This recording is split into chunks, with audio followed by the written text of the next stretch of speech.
Good evening, everyone. Welcome to the Nerd Rage Gaming Thursday Night Pokemon Locals. My name is Dan Hugar. I'm here with Brian DeVesa. And Brian, how you doing today, man? I'm doing well, Dan. How about yourself? Doing good. I get to be out playing Pokemon. I know. We've spent the last couple hours getting some games in, and now we get to talk about the game. Exactly. And I Yeah. found out Dragapult is very stressful and disappointing, Yeah, which matches most of my other I don't experiences know. with I the wouldn't deck. say disappointing, but just, got to get some more reps, and then I think you'll be kind of good to go from there. No, I would say disappointing, but yeah, Yeah. that's very reasonable. Anyway, we are here tonight because, like Brian said, we've been testing out post rotation, and that is what we are all going to see here today. So we have, what do we have? Like 22 players? Yeah, Yeah, 22 about players 22. Yeah. playing post rotation to get ready for Atlanta, for Monterey, or for me, Seville. So Yeah. it's going to be some good prep today. Yeah, definitely. And it's great because a lot of people came out here because they really want to just get started with the new format right away. Yes. And so we have an additional motivator to get everyone out here. And Brian, I think we should talk about a new league series we're starting Yeah, off. super exciting. I mean, this is like a system that kind of gets players like in the door and gives them more to play for, something to look forward to week by week. And yeah, why don't we start going through it, Dan? Yeah, absolutely. So basically, what this is I think we've honestly done a pretty cool job of getting like featured players on, of Yeah. getting like the stream going well. But something that we really want to focus on is how do we actually engage the players who are here every day playing, besides just getting them some FaceTime. And we were going to do that is we are having a local league series. So basically, the outcome is we are going to have an invitational in June. And in that invitational, we will take the top local players, as well as some people who do well at big events, and have them come play for trophy, title, pride, and TBD on the rest. Yes.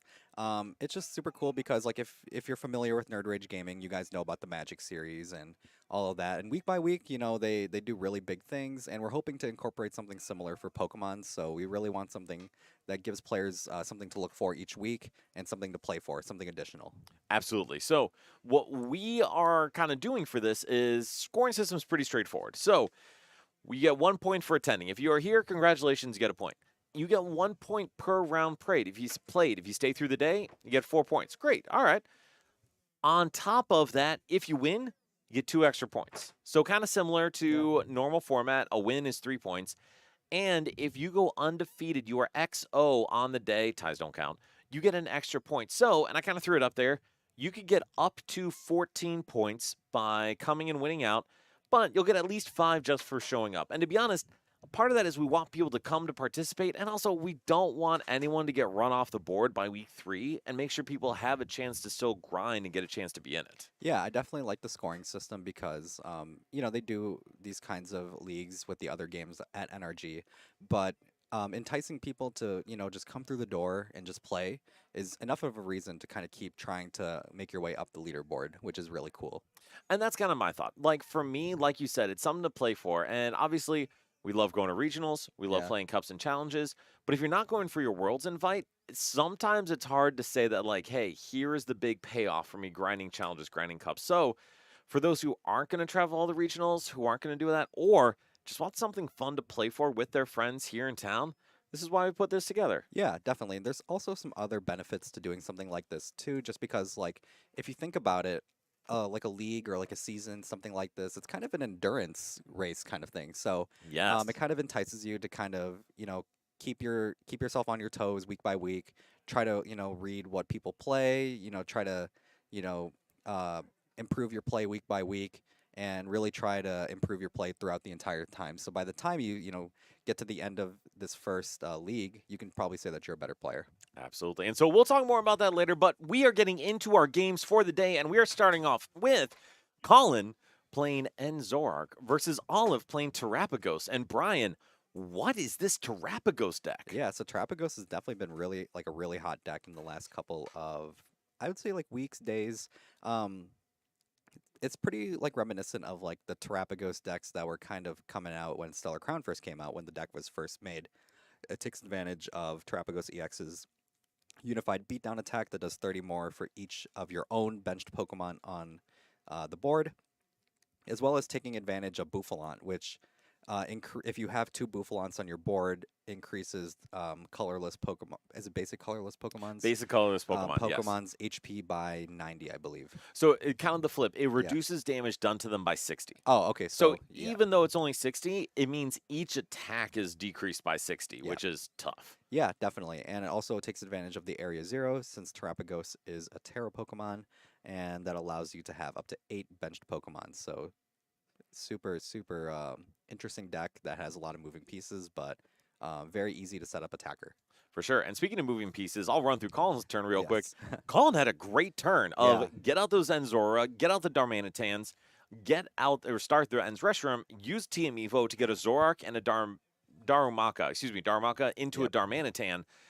And so Colin's cooking. But now going back over to Olive, we do see that Ultra Ball getting rid of a Genesect, which Yes. is interesting, That is very interesting. for a Terrapagos. And so, Brian, you talked a little bit about what the deck does, but what is the engine for the deck? Yeah, so the engine takes advantage. This is probably the most important part is the They're Noctowl. totally fair, yeah. Yeah, the Noctowl engine, which if you have a Terra Pokemon in play, which is the most important part, you can search up to 2 trainer cards from your deck. So a lot of the time, you'll probably be grabbing like stuff like Nest Ball or Crispin, so you can power up your Terrapagos, as well as any other useful trainers you could possibly grab. So definitely super useful there. Definitely. And we Yeah. see Olive starting to use that first knockdown to go get those 2 trainers. And Yes. Brian, what's Olive going for? Yeah, so the thing I was kind of interested me about this play was Olive electing to evolve the active Hoot Hoot over the benched one, because if you were to take advantage of Latias EX, you wouldn't be able to retreat that Noctowl out of the active.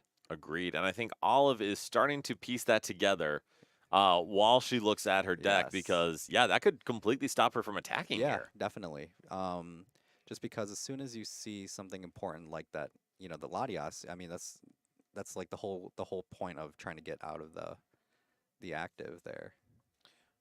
And I think Olive, I'm actually curious what Olive's decision is here. Yeah. Maybe she's going to try to draw first. Yeah, either that or maybe Olive is thinking, I don't want to do anything this turn. I don't think I want to attack this turn. I'll evolve this one.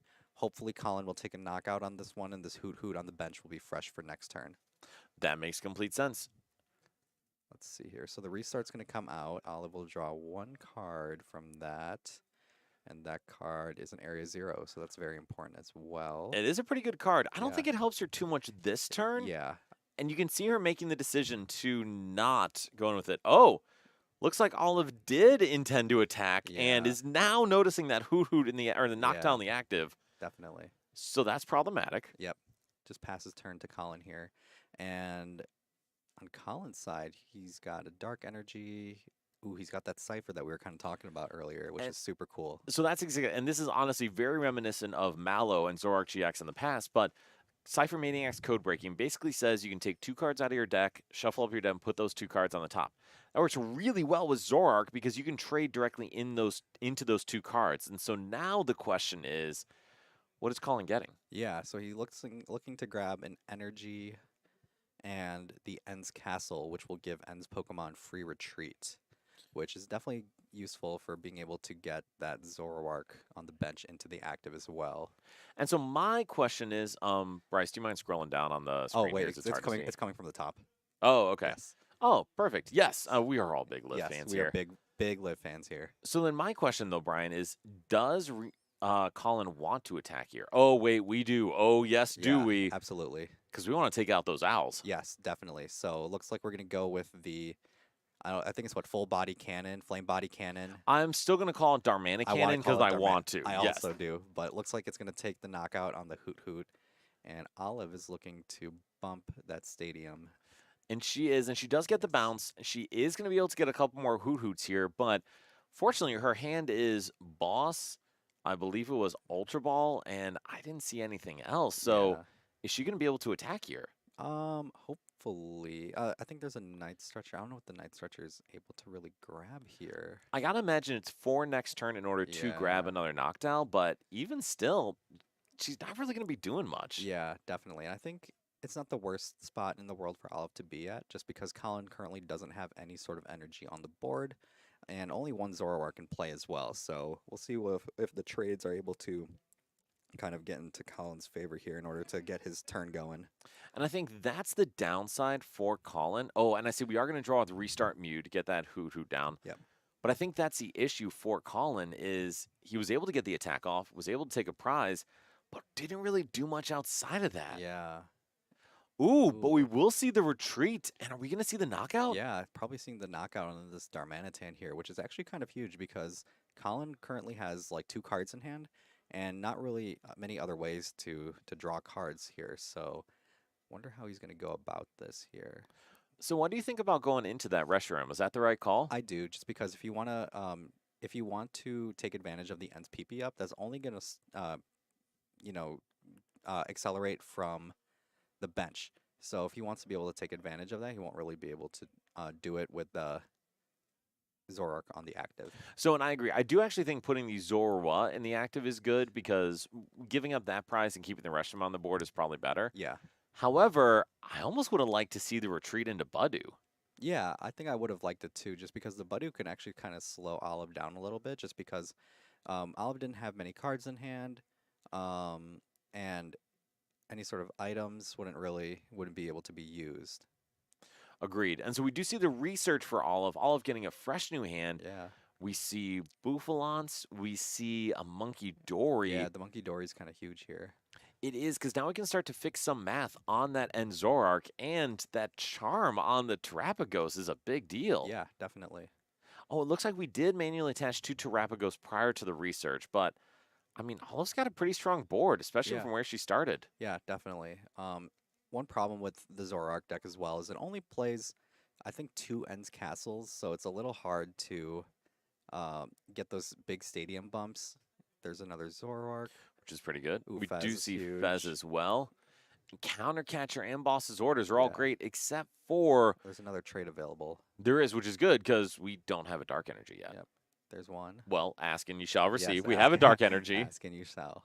So then, what is Colin doing here? Probably just looking to. He doesn't have a Darmanitan to attack with, which is very unfortunate. But you can probably look to countercatcher the Mew here, or the Latias. Does Latias have Dark Weakness? It does. Yep, and then can copy the Virtuous Flame from the Ends Reshiram to get a clean knockout. Absolutely. So do you think that was the right call, taking out the Latias? Yeah, I definitely think so because the Latias is a big part of Olive's, retreat game, being able to, pivot in and out of different attackers throughout the turns, and has the Dark Weakness, so the Virtuous Flame is definitely able to be used to its fullest extent. And that makes sense. I think Mew is good for draw, but you got a good point that there's already Hoot Hoots down. There's Yeah. already full board set up. So reducing all his opportunity to pivot is probably a good decision here. Yeah, definitely. And if Colin finds himself in a situation where he's not able to do as much here, he can just end up gusting up one of those Noctiles, and all of a sudden, Olive's kind of stuck with where she's at. 100%. And Yep. Joe, thank you very much for joining us. Yeah. Dorino, glad to have you here. Yeah, Coach. Also, thank you for coming over to hang earlier. I got to hang out with Joe and his wife and the Oh, baby a little very bit, which was nice. lovely. Very nice. All right, so for Olive's turn, I mean, to be honest, is it as simple as gust up and kill Pheasantipity? Ideally. So the thing with taking Pheasantipity out is it doesn't seem like as effective of a strategy as, it would be in other deck archetypes, just because the Zoroark has such a powerful ability to draw cards. So it's like, you lose out on the Fez draw 3, but Colin still has an opportunity to draw 4 cards.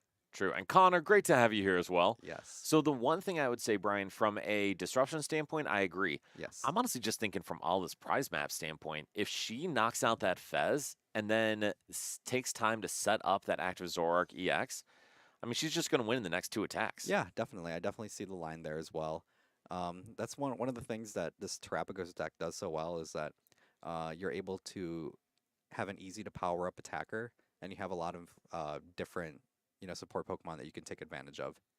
Well, so the interesting question too is, does Goofy, great to have you here. Does Olive have a gust outside of that one last boss in her deck? That I don't know, actually. I don't know Yeah. either. And maybe it doesn't matter. I'm just trying to think, how can Olive close the game quickest? Yeah. So it looks like there's a boss there. And I think too with Monkey Dory damage, I saw that there's an Ursa Luna in the deck as well. Ursaluna could possibly be used as an endgame win con as well. Absolutely. Oh, Oh, okay.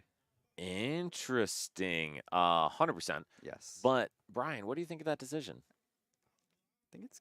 Oh, I like it actually because now Olive's able to get the double boofs out. Yes. Yes. And now everything on her board except for the Noctowls and Monkey Dory takes 60 less damage, which is a Yeah. huge deal. Yeah, and taking the Mew out of play is important too because that's another free two prizer that Colin could have taken advantage of because of that dark weakness. Hmm.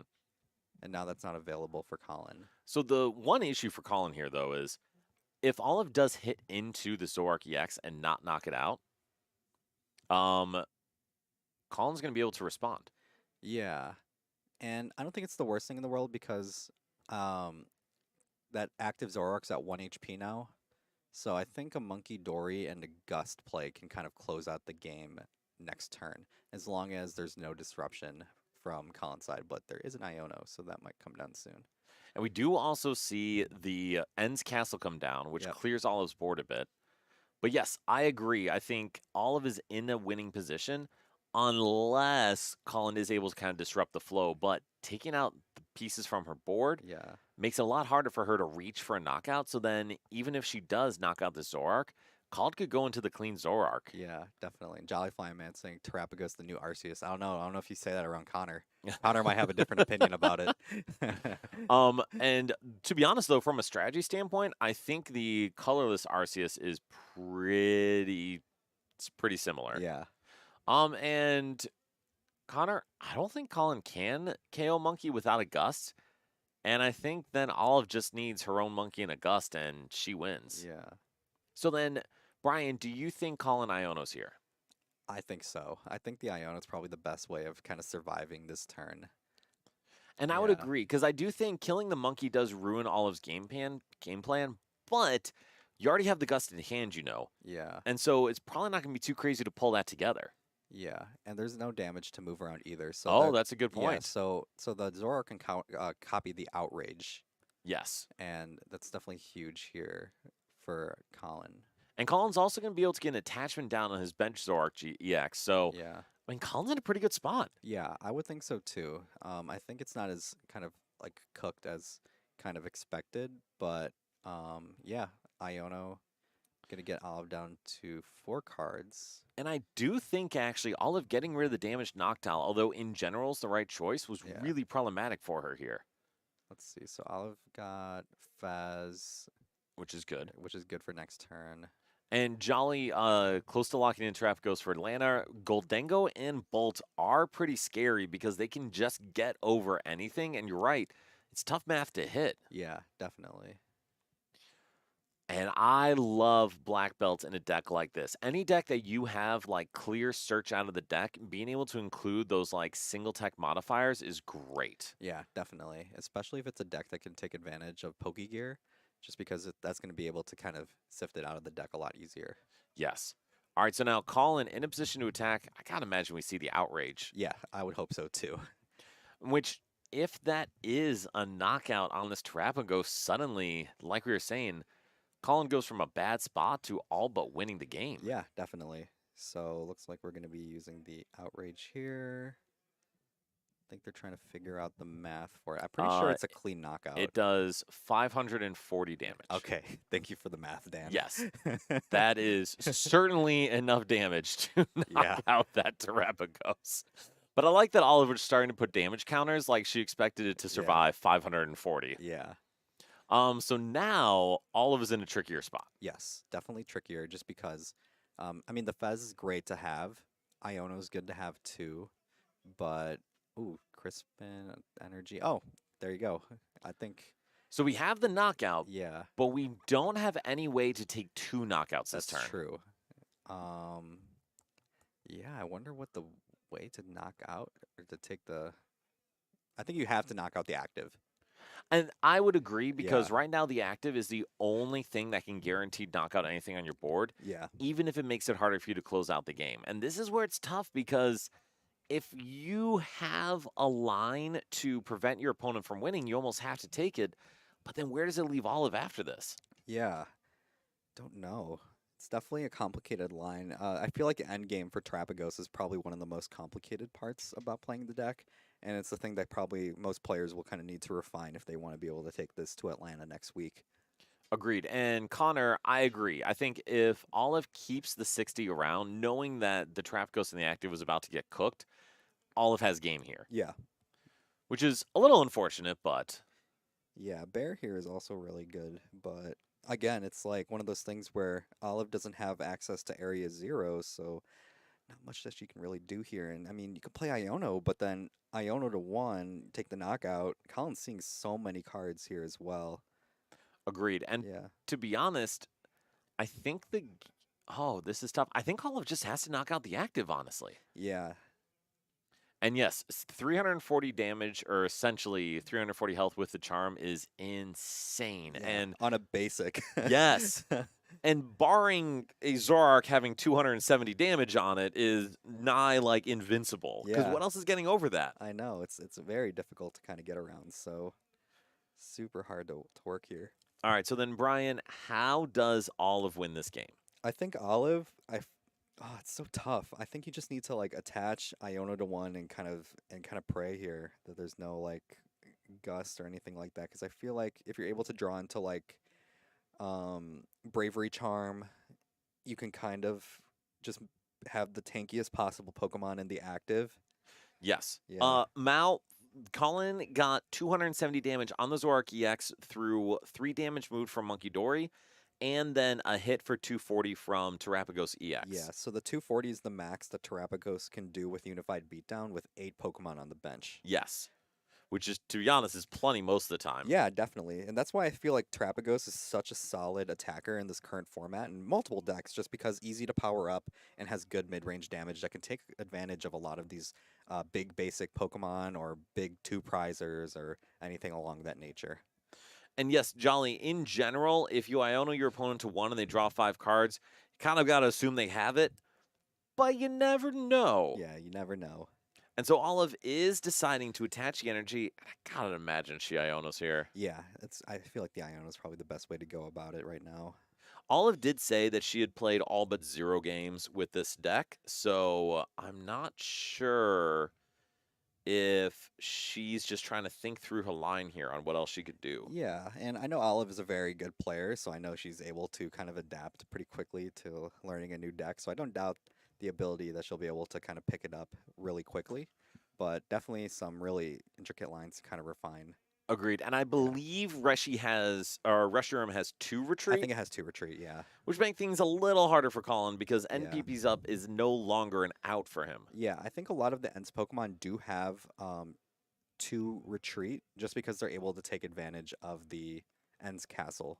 Exactly. All right, so we do see the charm come down for Olive. We see the Enzork in the active. So and this Terapagos is practically a Charizard EX now. basically, no, it's a Palafin Yeah, EX, the Palafin actually. EX. All right, and so we do see, that would be a bold move with the Clefairy coming down. But honestly, Olive needed to do 10 damage. It's pretty easy. Definitely. So now for Colin, here's the question is, do you advance the 2-prizer? I don't see why not. Deciding not to. Not to. I agree with you, Brian. I Yeah. don't think there's a downside to you putting up the Zoroark here. Yeah. Because, and the reason for that is just how would Olive get through it? Yeah. Now, maybe is it 1 retreat? No. No, it is 2 it's 2 retreat. retreat, yeah. All right, so we see a Nest Ball from Colin. And so we have the Pecharunt Yeah, EX. so the Pecharunt is definitely is the way to kind of get around that. Yes, and so Brian, why is that Pecharunt so helpful here? Yeah, so the Pecharunt's ability allows, I believe it's Dark Pokemon, to get retreated up to the active, and if doing so, it poisons the active Pokemon. Yes. So, I mean, it's very good. Got some good viability with stuff like the Mochi and other items like that. Agreed. All right, and so we will see the trade from Zoroark. Ooh. I don't think we see the Gust. Yeah. Which is tough. We do see Defiance Bell, which is not helpful. We see the Rescue Night Stretcher. Yes, and agreed. We definitely do not want to Petra Run into the active and hit it if we can avoid that. Yeah. But I think Colin's saying, hey, Olive, with only a few cards in hand and no Hoot Hoot and the boss at the bottom of the deck, you ain't got it. Yeah. Fun fact, though, she got it. Yeah. I wonder if they can hear us through the walls. Yeah, that's true. God, I need to talk quieter. All right, so then Colin playing the Cypher Maniacs Cone Breaking, we're seeing a Mochi and then a boss.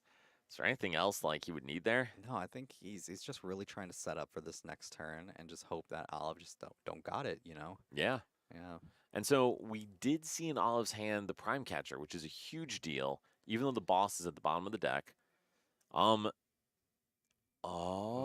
Oh. Okay. The poison's coming out. Interesting. What are we doing here? Is this a virtuous flame? We hit for 270 or for 170. I think it's 110. Oh, because of 110 with the reduction. boofs, Yes. with the boofs, yeah. Oh, here's the prime catcher. Oop. Yep. Yeah, there we And that go. is going to do it. We have enough for the knockout. So Olive does take the win by knocking out the Petron, which Colin probably needed to put down, Yeah. but it still cost him the game. Yeah, definitely. But I think what this really shows is this Zoroark deck, it's got legs. Like, it can hang. It can. can. I think you're a little more optimistic on it than I am. I am optimistic just because I feel like we haven't seen someone figure it out yet. So that is true. If it's been figured out and it still sucks, then we can kind of put it away. Yes, But that's very fair. I've seen some predictions that maybe this is not the format for it. Maybe next format, once that Rockets Mewtwo comes out, is Sure. the time where Zoroark will have its time. But Yeah. I don't know. I'm really optimistic. I really like N. I really like Zoroark. All these Pokemon are super cool. Reshiram's awesome. Gen 5 is super cool. So I'm really, I want it to work. But yeah, That's very fair. a lot of copium there. Listen, dude, Yeah. there are so many decks where I'm like, I don't care if it's bad. Yeah. I want it to be good, and Yeah. the power of friendship will carry it Yes, forward. Yes, definitely. Yeah, Jolly and Connor actually said it. Olive pulled the Prime off prizes. Yes. Callie, you were right. Yeah, Callie, you're- Olive was hyping you up and your discussions on the goat. deck. The goat. Yes, yes. She also had some feedback from your decisions on stream the last time you were here that I have no feedback on, but I think you're right. About what? Cornerstone in the matchup. Do you know what they do for that matchup? You They- Darmanitan. No, you play the Okie Dokie EX. You know that one we were talking about? That's right. Okay, That so card Brian, is- why is the Okie Dokie even in there? It's so bad. It's just a dark attacker that has no abilities. That is very true. And there's no way to accelerate There's it. You no way have to to manually accelerate. attach everything, except for it doesn't get hit for weakness from Yeah. Cornerstone. You It's- just go attach, attach, The- attach. the card is so bad, but it's the only thing that has no that has no ability on it. True, It's but so bad. to its credit, Yep. if you do decide to commit to it, because boy, do you have to telegraph You really do. it, you can actually hit for like 300. Yeah. Hi, Goofy. So Janine's is Janine- definitely something that can be in the deck. But Janine's is also not the greatest card either because you get no draw out of it. So, and that's the tough Yeah. part. So, we had talked briefly in there about Zoroark's tradability being so strong. And I think it does enable you to play those supporters that don't let you see additional cards. That's fair. However, I don't know if attached energy from the deck is like worth the payoff. Yeah, when you have like only one supporter that you can use per turn, using it in that aspect, not really the best. Exactly. And the Yeah. other part is it's not that N's deck is without acceleration. We do have Yes. N's PP up, so we are able to essentially dark patch, which is wonderful. Yeah. But it's still not ideal. And so, Brian, I hear you saying it has legs. Does that mean, excuse me, you think it is a play for Atlanta?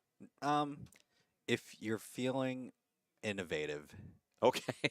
I think, and you got something spicy. Like I know, like Jack Harder's been kind of trying it out. Yes. I know Azul kind of made a video about it, talking about it, and kind of being like pretty impressed with how the deck actually can function. Yes. I think it's got like enough legs to like if you think you can day 2 with it, you can. I don't know if you're really top cutting or winning the event with it though.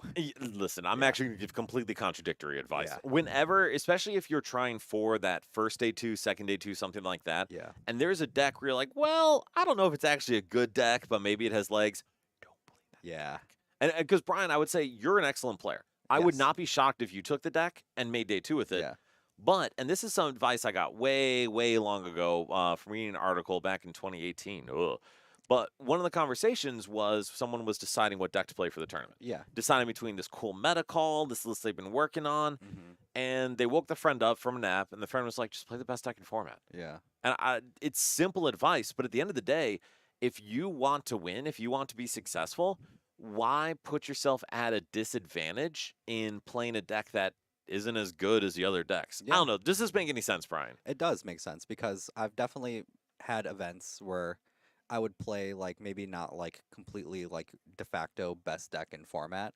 I've maybe played like the second or the third best, but when I went to Toronto this past December and I played Regidrago, which was definitely de facto best deck in the Yeah, format, I definitely had like a good start. I definitely, towards the middle of the tournament kind of hit some road bumps, but for sure. yeah, definitely had a good start to the event and I definitely was impressed with like if you play the best deck in the format, you kind of really doing pretty well for yourself. Well, and that's exactly it. Yeah. Why put yourself in a winning position the moment you sit down and flip over your active Pokemon? Yeah. And Murray, Yeah. I agree. Those are two separate kinds of fun. I Yeah. think it's so much fun to play your own homebrew, play your own cool deck. I cannot tell you how much hop I'm playing on the ladder right now, even when Yeah. I need to be practicing. Yeah. But like, winning is fun. Yeah, it's definitely it's kind of one of those things where you have to think about like what's your priority? Is your priority winning the event or is your priority trying to have the best time you can?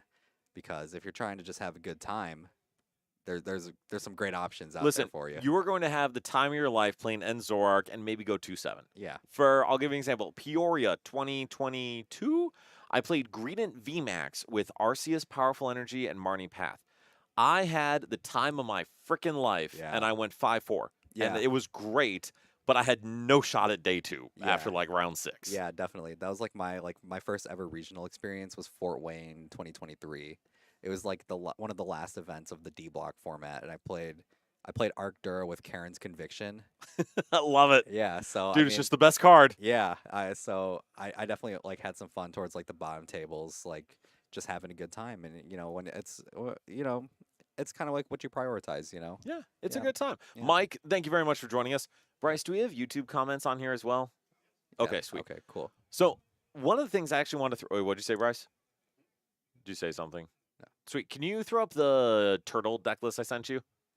So we've obviously had fun talking about our own lives now, but Yeah. we should probably talk about like some Pokemon specific decks. And Callie, I don't know if you're still Yeah. here, but thank you very much for sharing this because this is an awesome, awesome deck list. Yeah, dude, shout out Yeah, Bryce. shout out Bryce to is always Bryce. running the show here for us, so Yeah. thank you, man. Definitely. And yes, Murray, playing the standard deck will get you crushed sometimes. Yes. But playing the best deck in format, it can help you win. And Mike, we got a whole crew going here to see you in Atlanta. Unfortunately, I will not be among them. Yeah. Unfortunately, I won't either. Yes. Yeah. It's my weekend to work. So, but yeah, super excited. I hear Atlanta's awesome. It was an awesome city. I Yeah. loved it when I was there. And Bryce, I will have to hit you up in the fall because we may be coming out of semi-retirement myself, Yeah. trying to make a run. Yeah. But all right, so Brian, we have a deck list in front of us. It has a turtle, it has some Yeah. owls, it has some buffalo. Yeah. Why is this good? It's just because of how tanky the Terrapagos gets. It's so easy to power up. You can just play Crispin once, or you can use the Glass Trumpet. You can attach over 2 turns. There's so many ways that you can kind of get this Terrapagos going. And the Unified Beatdown, maxing out at 240 HP, takes advantage of a lot of these support Pokemon that a lot of decks are playing, like the Pheasantipity, the Mew EX. It's a good answer to Cornerstone Ogerpon because there's no ability on the Terrapagos. I mean, the Clefairy, Teal Mask Ogerpon. There's so many 2-prize, like, basic EX Pokemon that Terrapagos is just able to knock out pretty easily. And when it comes to return knockouts, the Monkey Dory kind of encourages and enhances some of the damage as well by moving damage counters as well.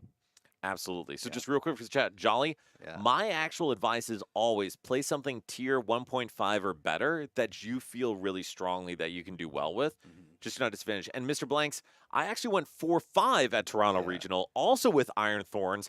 And I agree, very early on, I figured out that Regidrago was a much better Yeah. deck, and I just should have played that. I know. I was definitely thinking about playing Lugia to that event, but then I was just not having a good time playing the deck. I won a challenge with Drago, so I was like, yeah, that's probably the best play for the event. And It definitely was.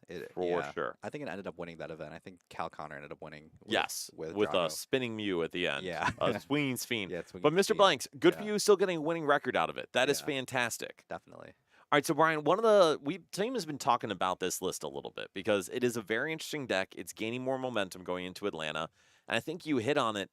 The big thing is that your core strategy is to have a very, very high HP basic Pokemon Hmm. attacking for high damage. And I Yeah. mean, at the end of the day, simplicity is often a winning strategy because if you can Yeah. just do the same thing every game, you're going to be in such a better position. Yeah, definitely. And it's the deck is definitely not as simple as it looks, just because there are a lot of like mini sequencing kind of plays that you kind of have to master in order to play the deck as optimally as possible. But I mean, the tools are there for you to do it. So as long as you get the reps in, you can definitely make a good run with it. Terra, Yeah. Wellspring could be a good inclusion. And yes, I Yeah. think that's the tricky part. Whenever we have this kind of engine with Jewel Seeker, we've Yeah. talked about Inteleon in the past, Yeah. you're not drawing a ton of cards. You're not digging through your deck. You're not Yeah. turboing. You get to see 3 to 5 cards per turn, and you better make sure you pick the right ones. Yeah, definitely. So it's definitely like one of those things that really rewards good play, because you're given this powerful tool of being able to search out to any trainers you want. And it's like, you want supporters? Do you want items? Do you want tools? Do you want stadiums? You can kind of pick and choose whichever ones you want, but it's like it's all about kind of like picking the right one though, that you really need to kind of get down pat. Agreed. And so, a couple cards I wanted to highlight in here before we get into our next round in a couple Yeah. minutes. So, this Lily's Clefairy is a nightmare. Yeah. I did not expect this adorable little Pokemon to be so terrifying, but number one, it is ridiculously expensive. And Yes. number two, it's got the highest damage cap in the deck. Yeah, so the cool thing with the Clefairy is, we've seen the Rondo attacks before, right? Raikou V, Entei V kind of took advantage of that and were pretty prevalent in the meta for a bit. Take advantage of this 20 plus every benched Pokemon on the board.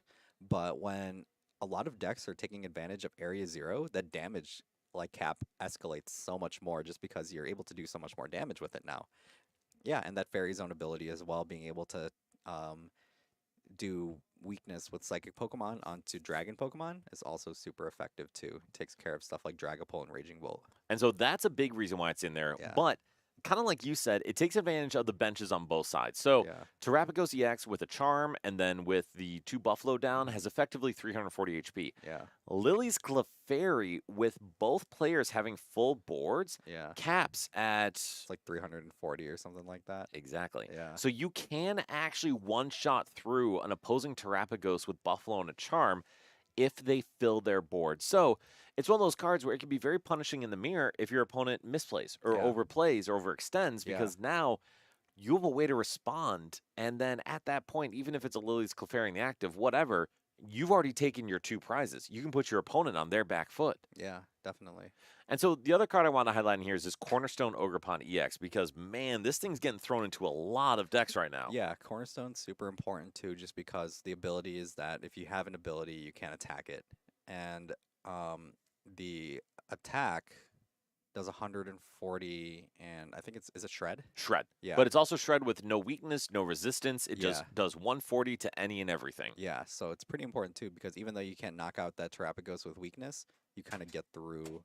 You just do 140 to it straight up, right? You do, and it's Yeah. really in there for the walling strategy. So the point is to wall out things like Goldengo that Jolly's mentioning because honestly, Cornerstone's a great counter for Goldengo. They only have Dudunsparce EX Yeah. or maybe Baby Goldengo to hit through it. And then you're able to wall stuff like walls, Yeah. hilariously I enough. know. Because Giraffe cannot hit through it, and Ogrepon hits through Giraffe. Hmm. And it's also just getting into a bunch of other miscellaneous matchups. Yeah. Just anything that has an ability, it can wall it out of the game. So it's really good against Gardevoir, weirdly enough, Yeah, definitely. until they throw down their, was it the Drifloon or something like that? Drifloon Yes. or Screamtail. Yeah. There's definitely some options. There are options Yeah. there. But all right, so then, Brian, Bryce, did Kevin get you the pairings we're going to go with? Beautiful. So is there anything with this list, not to say Callie didn't build a perfect one, is there anything you think should be different or should be included, dropped, whatever it may be? I think if there's something to kind of play around with, you can kind of play around with like the Penny versus Turo kind of count. I feel like both of them kind of have their uses just because there's going to be times where they're going to throw the Noctowl in the active, and you're going to have to use Turo because you can't penny the thing up. I don't know. The list looks kind of tight. I feel like you can't really make room for extra stuff that you would want, like Night Stretchers or anything like that, because you kind of have to max out the ball search for like consistency and all of that. I do like the three buffaloes a lot. And I would agree because I think, Yeah, especially especially if without you heavy prize. ball in format, Yeah, you need two of them. So if you prize one, you don't want to be completely without your strategy for the whole game. yeah, And I would tend to agree with you. I think the list is built to be very consistent. And yeah, Jolly, yes, I think one of the scoop up supporters, one of the charms, although those are pretty important, and yeah. maybe Mew. I Like, think, yeah, the list I was looking at on Limitless when I was trying to test the deck earlier in the day was playing Scoop Up Cyclone. which is a really Yeah, interesting inclusion just to yeah. buy into that tankiness. Yeah, definitely. And the scoop up cyclone was cool because like there's some instances, right, where you have multiple hoot hoots but one Noctowl to work with because you can, play the Noctowl, you could scoop it up and you can play Yeah. it again. So there's definitely some really cool kind of plays you can make with the scoop up cyclone. And that's not just in that deck too. Like in any deck that plays scoop up cyclone like, like Archaladon and stuff like that, you can definitely get some make some spicy plays with it. 100%. Even though the scoop up cyclone is typically used just for tanking, you don't need to use it for that. It has a Yeah. lot of utility outside of that. Yeah. All right, so then we're going to get into our games here in just a minute. And the one thing I would say, though, is my question, I'm curious what y'all think in the chat, is what percentage of the meta is this deck going to be in Atlanta? Yeah. Because it is definitely gaining momentum. It definitely is. And I'm wondering if it's going to be one of those things where like I remember when Terrapagos first came out and a lot of people were making those trips out to Europe Mm-hmm. to play Terrapagos. Mm-hmm. Yeah, so I don't know.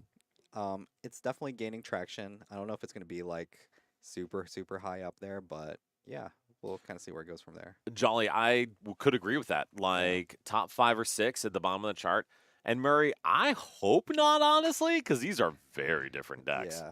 But speaking of Terrorbox, we do actually have Terrorbox on screen, played by Eli, who's looking great, by the way, Yeah. versus Alec playing Terrapagos. So kind of get to see this matchup unfold. Yeah, definitely. So I think like a big reason why people are playing Terrapagos is because it has a pretty solid matchup into Terrabox. Terrabox kind of you kind of are forced to use the Pikachu to kind of to deal with the Terrapagos with like the Bouffalons and the Charm because that's the only way you can really kind of hit that tall. But yeah, we'll kind of see how Eli kind of approaches the matchup. I know it's one that as a team we've been kind of talking through the last few days, so Yes. want to see like how we kind of sequence through this. Because I think the general consensus is that Terrorbox is the best deck in format. Yes. And so on Terrorbox for Eli's turn, we see the Fan Rotom start, incredible. We see 2 Hoo Hoots already in hand, incredible. We have Yep. Pikachu with a lightning attachment, incredible. I mean, this is kind of an ideal start. Yeah, definitely. Especially if Alex able to get like his full board setup, he'll be able to um, be like super tanky already. But on Eli's side, as long as he's got Crystal, another attachment, he'll be able to Topaz Bolt right away. Well, and so that's a really nice thing is Yeah, because Eli got the Pokemon down and got the attachment, he's going to be able to still play that research in his hand or something and yeah, then get that Topaz Bolt off if he needs to. And with 2 Knockdown in hand, I mean, I think Eli's going to be able to do basically whatever he wants next turn. yeah, definitely. And I mean, I remember we were kind of having this discussion too about like the optimal Hoot line, and I'm kind of thinking that the way that it's kind of set up now with the 370 HPs and the 180 HP is kind of a little bit optimal. I would tend to agree. I would Yeah, love more of the 80 HP, but you yeah. can get punished really hard That's for what I was gonna starting say. it. That's what I was about to say because I remember like thinking to myself, why not play the 80 HP one? And I like changed my live list to have all of those ones, and then I realized I had 2 retreat costs, and I was like, oh, this is why. Right. All right, so for Alex, and we do see the nest ball for the or for the Ogre Pond. Yep. And I guess we have a couple grass energy in hand. And we kind of talked through it, but Brian, can you tell us a bit about what the deck strategy is, or at least what Alex trying to do turn one? Yeah, so I think his build's a little different because it takes advantage of the Teal Mask Ogrepon as like a draw supporter and potential attacker as well. So I think what he's looking to do here is try to like kind of draw a little bit and hopefully with this area 0 get like a really large board here.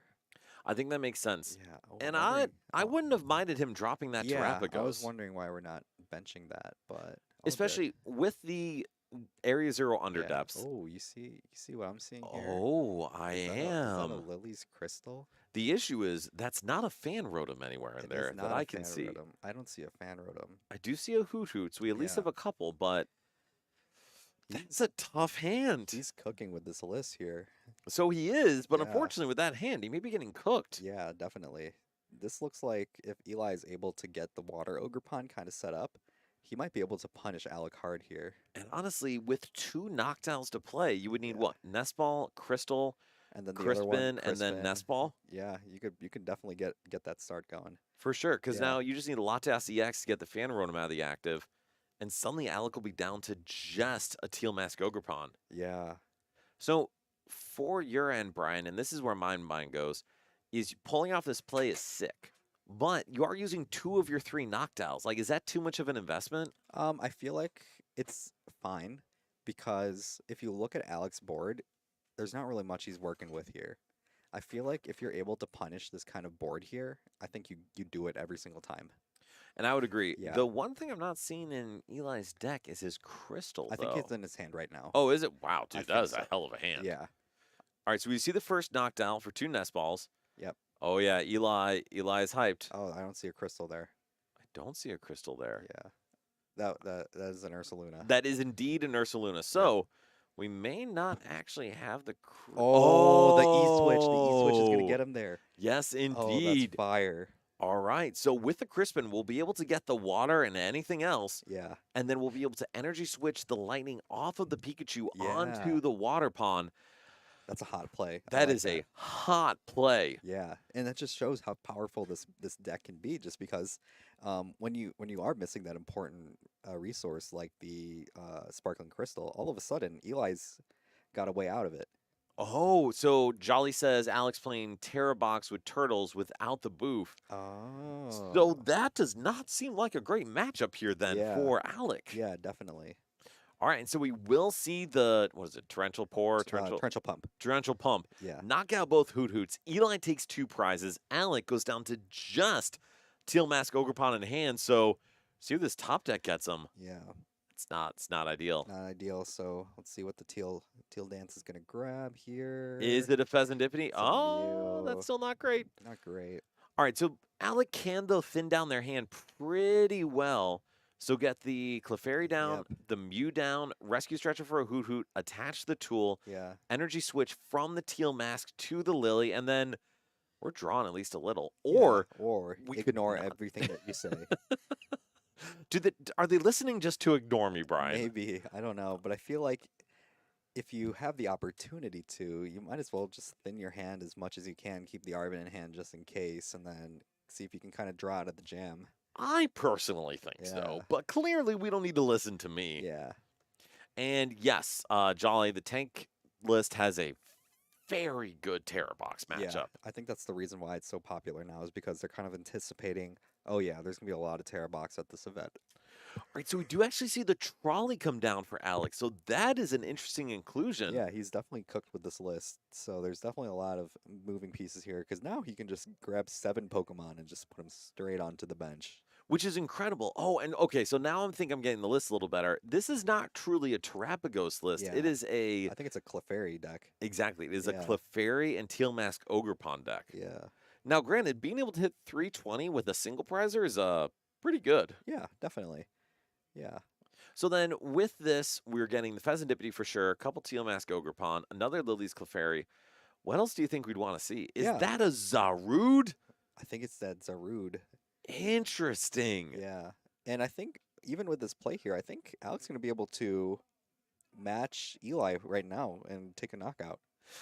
Jolly, there are Noctiles in there because there are 2 dead Hoot Hoots. So Yes.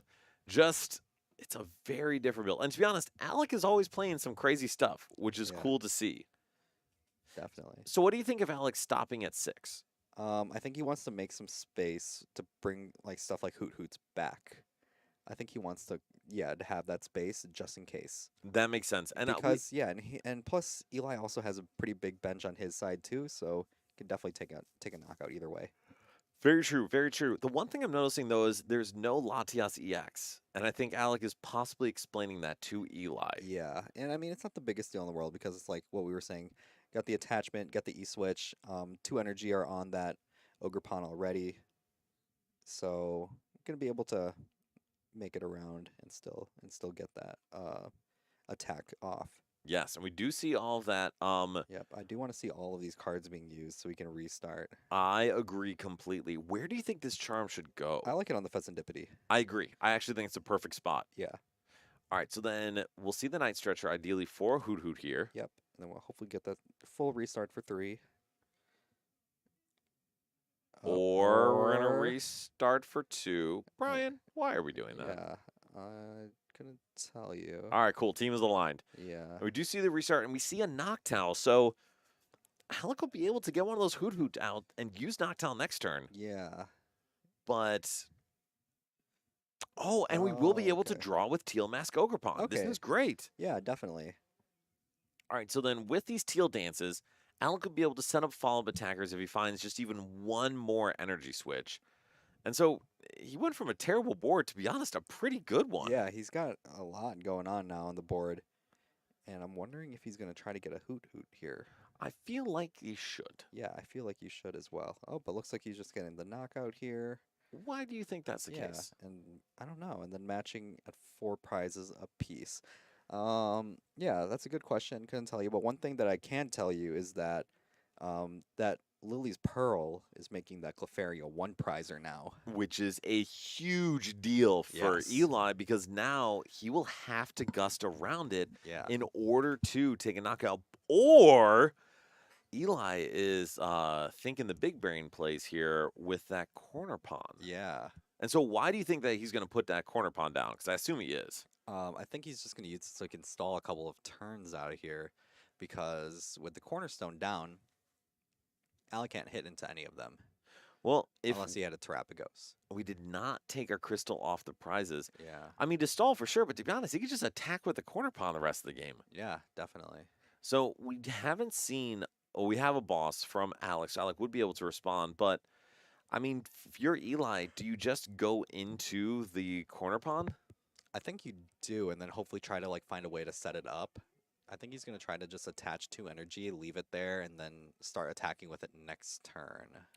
The other option too is if he has an out to a teal mask ogre pawn, we can accelerate to the corner pawn and then try to teal dance and then find an energy switch. Yeah, that's definitely also an option too. That's one of the reasons why I think Crispin's so powerful is because you can, search the 2 separate energies out, one of them being a grass. The grass will always go to hand, and that's going to get accelerated onto the board without using attach for turn. Exactly. And it Yeah. enables you to still attach with something else if you Yeah. have the energy available. Yeah, definitely. So super powerful tool that you're able to kind of use. And it's one of those things where it's like if you know that sequence, it'll reward you more times than not. Absolutely. So a lot of things, like you mentioned, with these Noctowl decks, sequencing is so important Yes. because of the limited draw. Yeah, there's definitely been times I've been playing online, kind of turn my brain off and forget that I'm trying to Jewel Seeker with no Terras in play. Yes, that Yes. is maybe happened to me once or twice as Yes. well. More times than I'd like to admit. Yes. All right, so we see Eli going to the corner pawn. Yep. Probably just chill at that Yeah, I think point. he's just gonna sit there and just let Alec try to work around it himself. So one downside of these Terror Box lists are they're playing very limited disruption. Yes. And so even if Eli does try to like tank and respond, like he's not gonna be able to disrupt Alec more than maybe once. Yeah. And we see the Zarude come Zarude. down. All right, so Brian, why is that Zarude scary here? I couldn't really tell you. All I see is that there's got no ability on That it. you summed it up in one. So Zarude has 2 attacks, one 30, heal 20 or 30, I believe. The second one for Grass Colorless does 80, and then if you, I think, shuffle or put the energy back into your hand, it does 80 more. So 160 damage for a grass type is way more than enough to knock out this corner pawn. And D Oh. Specialist, Jolly, you are absolutely correct. It is there Okay. to kill corner pawn. There we go. And so that is tough for Eli because that was Eli's chance to stall. Yeah. And Murray, yeah, the deck is kind of sick. So now the thing is, does Alec have an energy switch in hand? Yeah, I think that's what we're trying to find out right now. Oh yeah, We he do does. have the E switch. Yep. All right. Well, things are going downhill for Eli here. Yeah, definitely. And this corner play is starting to punish Eli more than help him. Yes. And now to be fair, this was a very good tech for Alec to be prepared for this, especially Yeah. knowing that based on his deck, everything has an ability. Yeah, definitely. And it's hard to take care of it without, like using a lot of resources for it because I mean it's pretty big for one prize basic. Yeah, And absolutely. yeah, it's kind of hard to get off the board. So And now it's pressured too, a lot of pressure. it is. So now Alec going down in 2 prizes. Eli has a chance to Iono here and disrupt. Still needs to find an energy and then maybe a counter catcher to try to get back on track here since Yeah.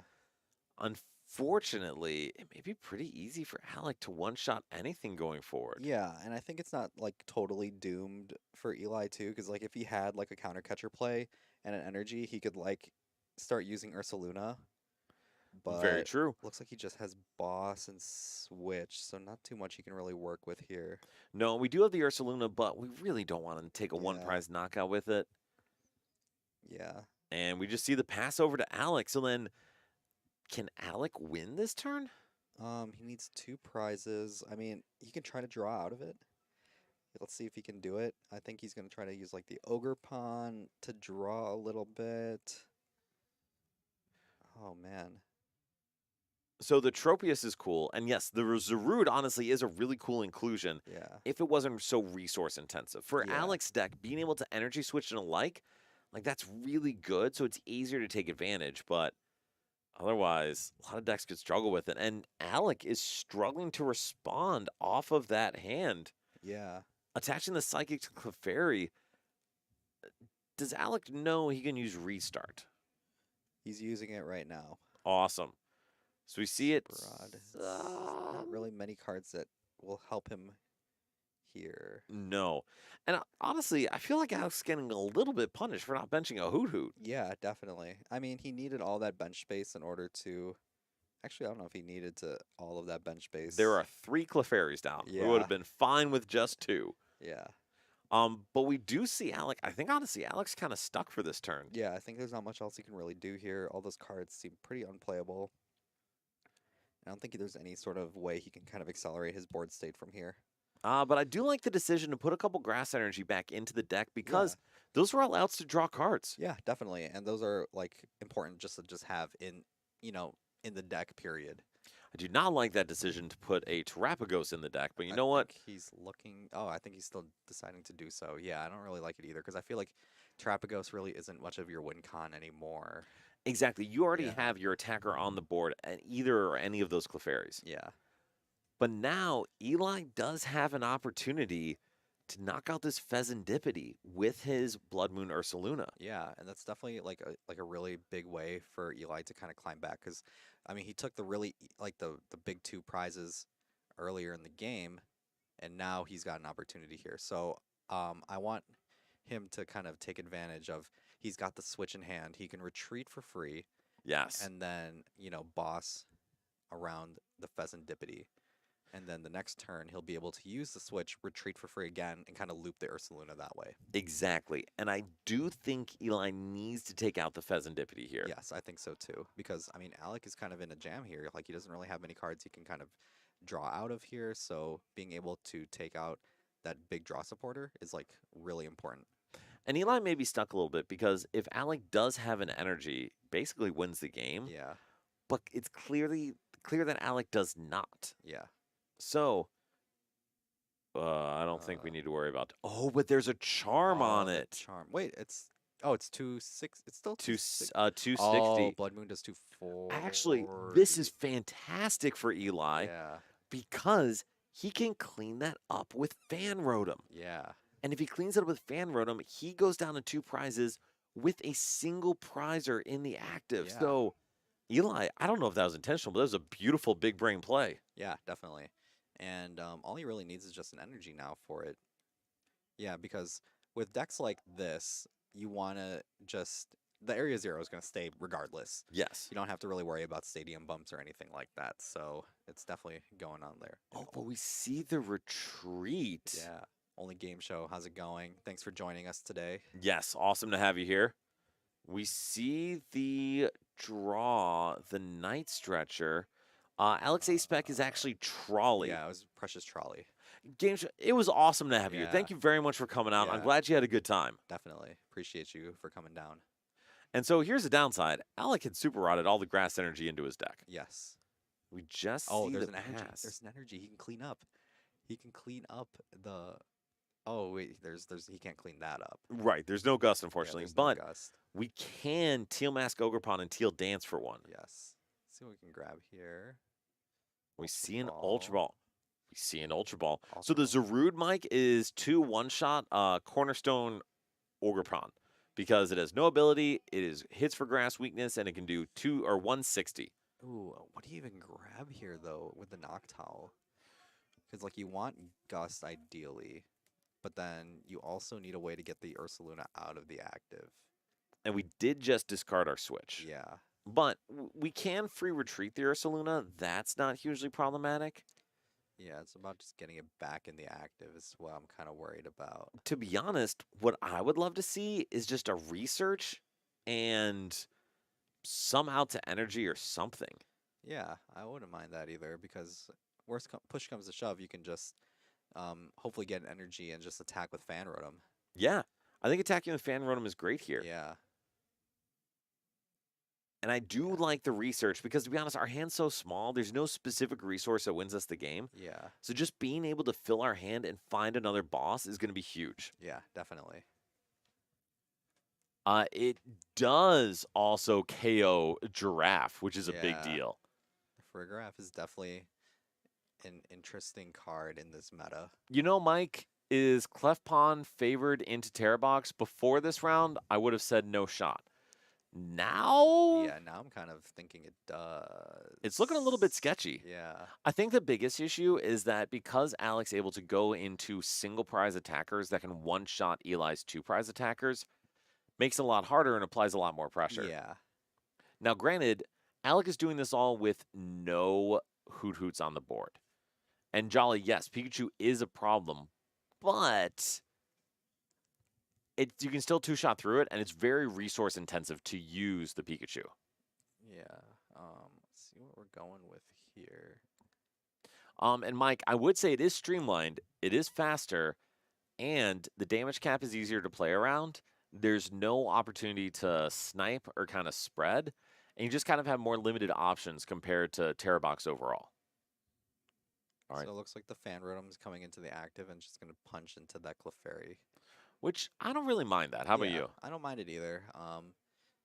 Alex gotten a lot of opportunities to kind of finish this game here, though. Yes. And so we see, is that an Iono off the top deck?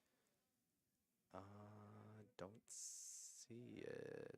Oh, we see Countercatcher, Stadium. I think I see a Night Stretcher. Yes, there is a Night Stretcher, and then I don't know what his top deck was. He's doing a very good job of not showing us. Yeah. Mike, you're not wrong. And I'm going to be straight with you, Mike. I am getting frustrated playing this Terrabox because if you miss Fan Rotom, you just feel like you're cooked. Yeah.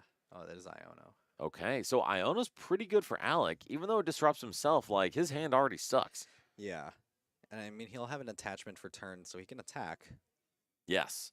But I don't know if are we supposed to put it to the one on the bench? I honestly don't see a downside just attacking with the one in the active. Yeah, that's what I'm saying. Because you're gonna end up putting another. You're gonna end up retreating with one, just to get that one into the active because it's got what, full HP? Yes. Yeah. And I mean, so the one thing that can happen here is if Eli somehow pulls off a Water Pond attack, Yeah. now Eli can take 2 prizes between the active Lily's Clefairy. Never mind. We have 120 left in the active. Never Yeah. mind. So yeah, I honestly don't know why we don't attach to the active. Yeah, I don't know either. I feel like there's just, I mean, the Pearl's gonna make it a one prizer anyways, so there's not really any reason not to. I would agree. And so we'd see the Teal Mask. And to be honest, if Alec just sets up 2 attackers, I think he basically wins the game. Yeah, definitely. Because I mean, you could just take any sort of 2 prizes on the board, besides like the Pikachu, because the Pikachu you can't really take out cleanly unless you take it over 2 turns. Agreed. And we Yeah. just see the pass over.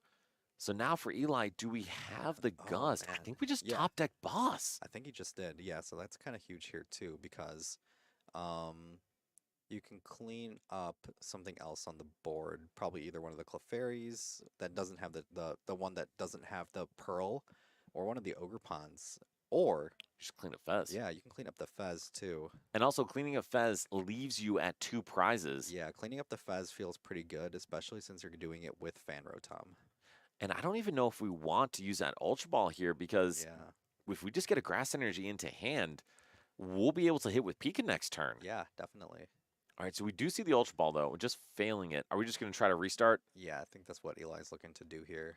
So I think, and this is both a question for you and a question for me, I'm not actually sure what Eli's trying to hit here outside of an energy. Yeah, because I think like what you can do is you just stretcher, you grab like the Grass Energy, you draw, All right. you play the boss. I think that puts you down to.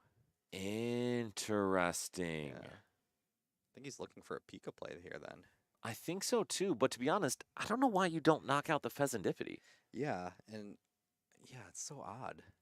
So this is maybe something good we can ask Eli about because I don't know what hitting into that Ogre Pond helps with. Yeah, Because you're not fixing any math. You're Maybe- not setting up Water Pond. yeah, maybe just because there's not much Grass Energy that's left in the deck.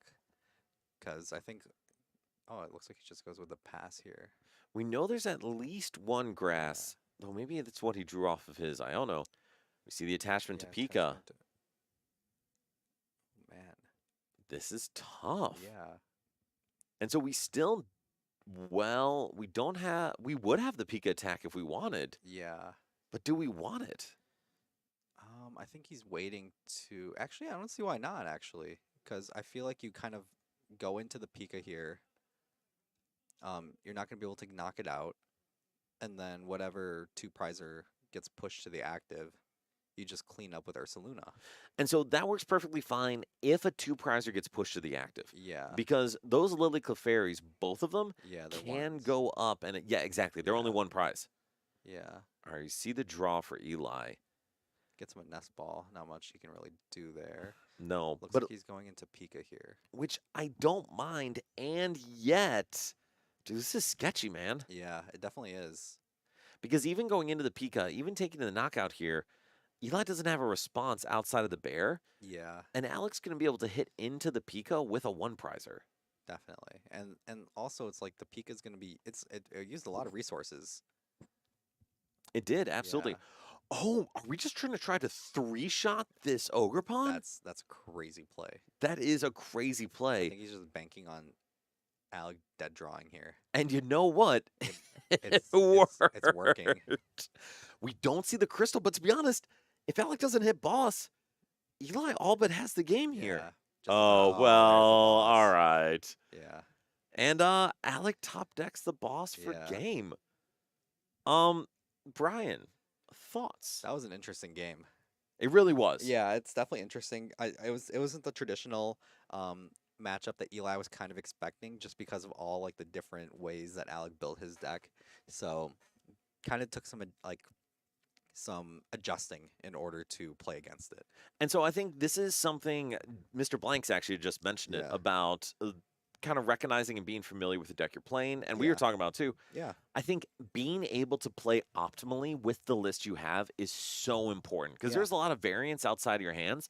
But if you can play perfectly with what your situation is, you're going to set yourself up for success so well. Yeah, definitely. So yeah, it's one of those things too where it's like if there's something that you're comfortable with, at the end of the day, if it's like something that you really are comfortable, you have the reps with, and people don't have the reps against you, you can definitely make a good case for it.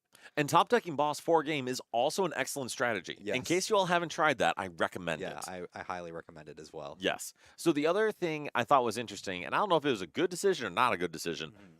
But Alec didn't put down a single hoot hoot the rest of the game. Yeah, I think the Hoot Hoots definitely would have accelerated the game a little bit A lot a of lot it. faster. So Yes. yeah, definitely having the Hoot Hoot would have been really helpful. And I kind of get the point to not allow the not water veil. Wellspring. Wellspring Mask. Guys, eventually I will remember the name of that. Yeah, But Wellspring Mask, Ogerpon to take 2 prizes. But if you only have one Hoot Hoot down, who cares? yeah, definitely. Yeah. Uh, It's a powerful card though. Yeah. It is. And so I think that's the thing, looking at Alex's game plan, the strategy of the deck is great. Mike was talking about linearity versus versatility. Dude, the thing Thank you. is fast. You can be super aggressive, is great. And I don't actually know either, Jolly. So Jolly's saying, is Turbo Clefairy actually good in a Pult? It depends. Yeah, it kind of depends too because I think Polt can really take advantage of um, the Clefairy in many ways because Dusknoir can pretty much allow Dragapult to take 4 prizes at once. Exactly, because it is Yeah. 130. Clefairy has 190 HP, Yeah. plus 60 from Vanadive is perfect math. Yeah. So the other thing I would say, and this is something where I need to gain more expertise with Dragapult, because guys, I'm a pretty good player, but I need to have a lot to learn here. You can set up those game-winning combos where you don't really care how many prizes your opponent's taken, Yeah. as long as it's one less than the number of Dust Noirs you need to give up. Yeah. So I would honestly be surprised if Dragapult had a pretty solid matchup into that Clefairy deck, since they can't really do a ton until you feed them a Dragapult. Yeah.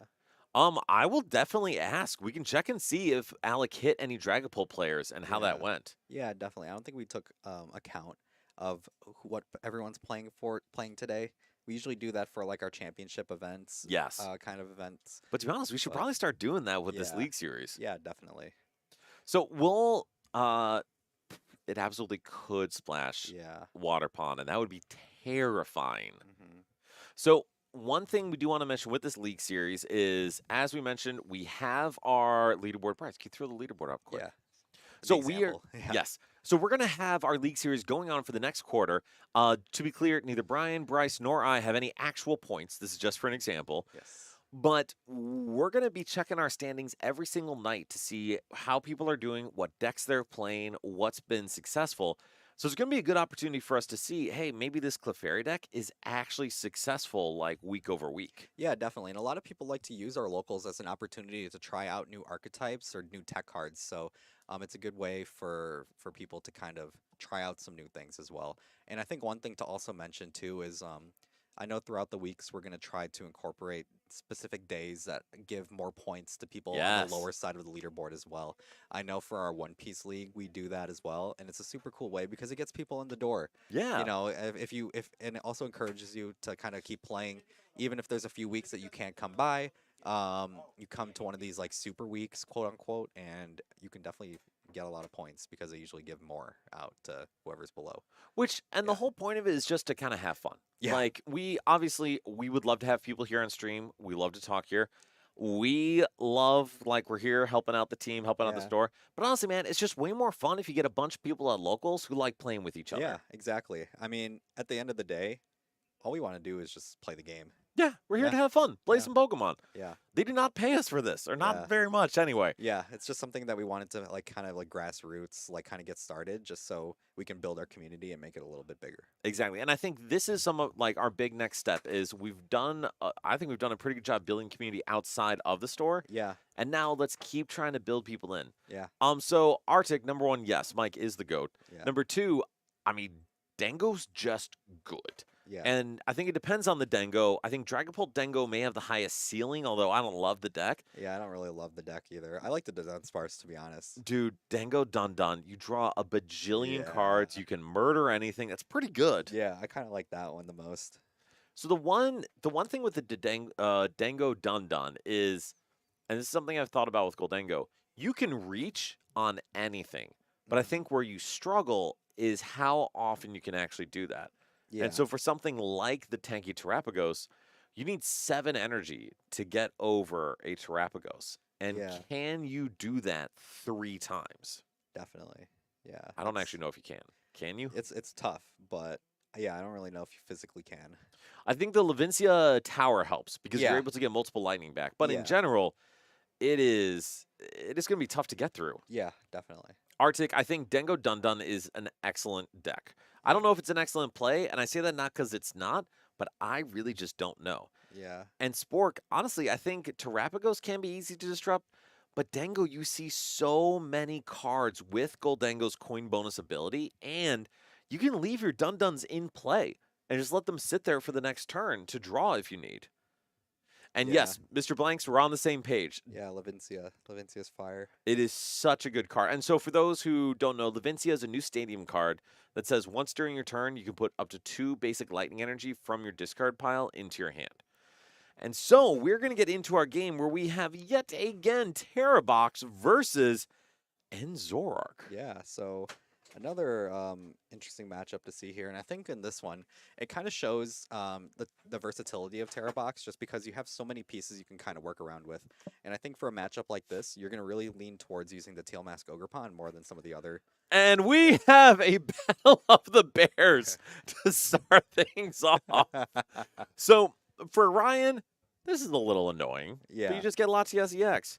For Colin, it's very annoying. it's very annoying. Yes. Because the only way to get it out of the active is going to be either manually retreating it or Pecharunt. Yeah, And that is not something Colin wants to bench if there's already a bear on the board. yeah, definitely. Oh man, that's a really rough start for him. But it's one of those things where you kind of need the Ursaluna in order to kind of win games. I would agree. You just really do. Yeah, bear down. Bear down, Mike. Exactly. And yes, bear on bear action is Yeah. not what we're hoping for. But to your point, yeah, you want bear. You just don't want to start it. Yeah, it's very reminiscent of like Charizard players like starting Radzard or Yes. something like that. Incredibly good card. Very strong ability. Yeah, Horrible for the first 3 turns of the game. yeah, Now, on the bright side, Colin's hand otherwise is really good. yeah. He's able to get the Darumaka and then 2 Zorons after out of this first search here. And we have a fight or dark energy in hand. So, do we have an out to TM Evo? I'm wondering if we do kind of look through this deck search here. Arctic starting it with Yeah. Drago 2 Oh, was yeah. so painful. Or starting Kyurem. That was another one that was really Oh, rough too. yes. Yeah. All right, so we'll see what Colin has in hand. I'm guessing no search if he's shuffling up, Yeah. and that may not be good for him. It wouldn't. It's tough. So, we do Oh, see we a do. boss. We see an Iono. Iono. Okay. Okay, so we are still gaming. And for Ryan, didn't play much out of the hand, but it was a pretty good hand. Yeah. Did you see that other card he had in hand? I think that's a TM Devo. It is a TM Devo. Yeah. Super spicy card. It is. Okay, and so that is a horrible hand for this turn, but for Yes, next That's turn fire for next turn. is really Yeah. good. All right, so then I'm guessing Colin's going to pass on over. Brian, what are we going to see from Ryan here? I want to see a Latias come down. At Well, some point. that is for sure. That's definitely for sure. We there got you it. go. There we go. Do we want to? Can we see a water pond here? Ooh, Water Pond would be pretty cool here because you can definitely take advantage of knocking out a Darumaka here, which is really like effective because you kind of need it to attack. Well, here's the other question: Yeah. Is there any world where we see a Pikachu knockout? Ooh, a Pikachu knockout honestly is pretty good too. I didn't think of it like that. I think for me, I initially get locked on with this deck of like, well, you want to use Wellspring like Yeah. right away. But Yeah. to be honest, if Colin's feeding you 2 prizes, Colin won't be able to one-shot the Pikachu in response, Yeah. and you could respond with Pikachu again for 2 more prizes. Like, do we just go full Pika here? I kind of like the double Pika play because if you're able to set it up without the crystal, and then you discard 3 energy, and then you're able to put the crystal back on, you can set Ooh. up a good play there. Rigid Band could be very, very interesting. Yeah. So the other thing that could be good is Vengeful Punch. But honestly, Rigid Band also plays into that Reshram's Rage attack. Yeah, definitely. I kind of like that too because I know like some Archaladon lists have been trying out the Rigid Band as well. Yes. And it seems to just be a Pikachu tech, period. Yes. So the Rigid Band is good. I know Vengeful Punch has been talked Yeah. about a lot in Archaladon. I don't know if I'm saying that correctly still. It's all right. I know. But the big deal really being, hey, how do you manage these decks that can one-shot you that you can't one-shot back? Yeah, so it looks like we're getting a Night Stretcher and an Earthen Vessel out of this. Which is not what we need. Yes, but Oh, good. yeah, Fan Rotom. Fan Rotom, Fan Assault Landing. Assault Landing for 70. Yeah, Now, Colin has a chance to do something cool. yeah, he can start with the trades here.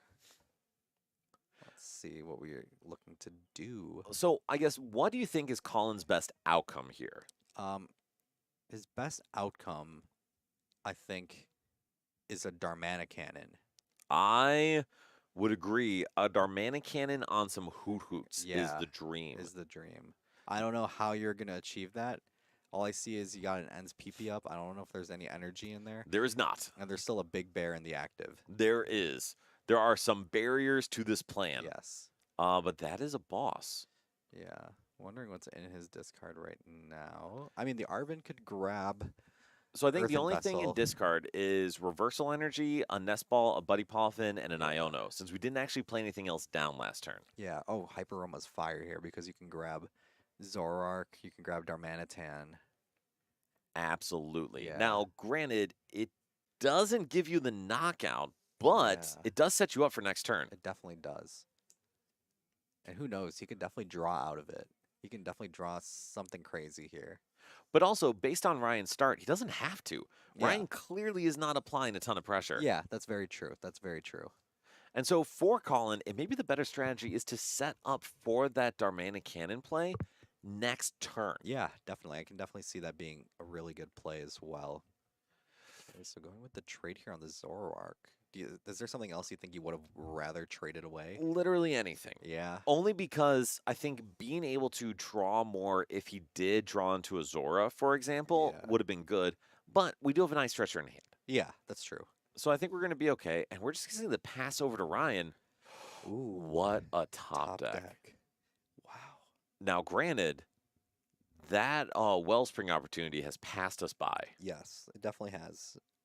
But Well, I say that. there's probably something he can do. Wellspring Rise, we could still knock out the Darmanitan and the Zorua, Yeah. but that would be really tough. Yeah, because it involves needing energy plus gust, and you can't double supporter for those. Mm-mm. Yeah. Now, we do play Countercatcher, however, as we see from Colin's board, there have been no prizes taken. Yeah. No prizes taken on either side. No, which is a Yeah. very, very intimidating start so far. Yeah, but looking at Ryan's side, I don't think there's anything wrong with just trying to assault landing again. And I don't think Yeah. that's wrong either, to be honest. Yeah, Assault Landing's actually really, really good Yeah. because then Ryan would be able to Torrential Pump and knock out an active Darumaka or something and the Ursaluna. I think he's looking for a Terrapagos play. Ooh, Ooh. I'm not upset about that. I'm not either. Just so happens to be the Terrapagos I'm lending Ryan for the event. It's very polite of you. Yes. Yes. It's good to see our donations on Yeah, board. Definitely. So, one thing I did want to note kind of in general as we see this play out is you guys may be wondering, wow, this deck is bricking. Wow, this deck is also bricking. Wow, this deck sucks. Yeah. All reasonable feedback. But to be honest, it's new format. We Yeah. don't know what's good yet. Yeah, we don't. And someone's probably going to have it figured out and just come with the greatest play for the event that we've ever seen. Yes. It's kind of like what, EOIC last year, what Tord came in with that Prime Catcher Charizard. Yes. Like, no one expected to play that as your ace spec, really. But And we see a he definitely did. We see an Ogrepon come out, and I forgot what this.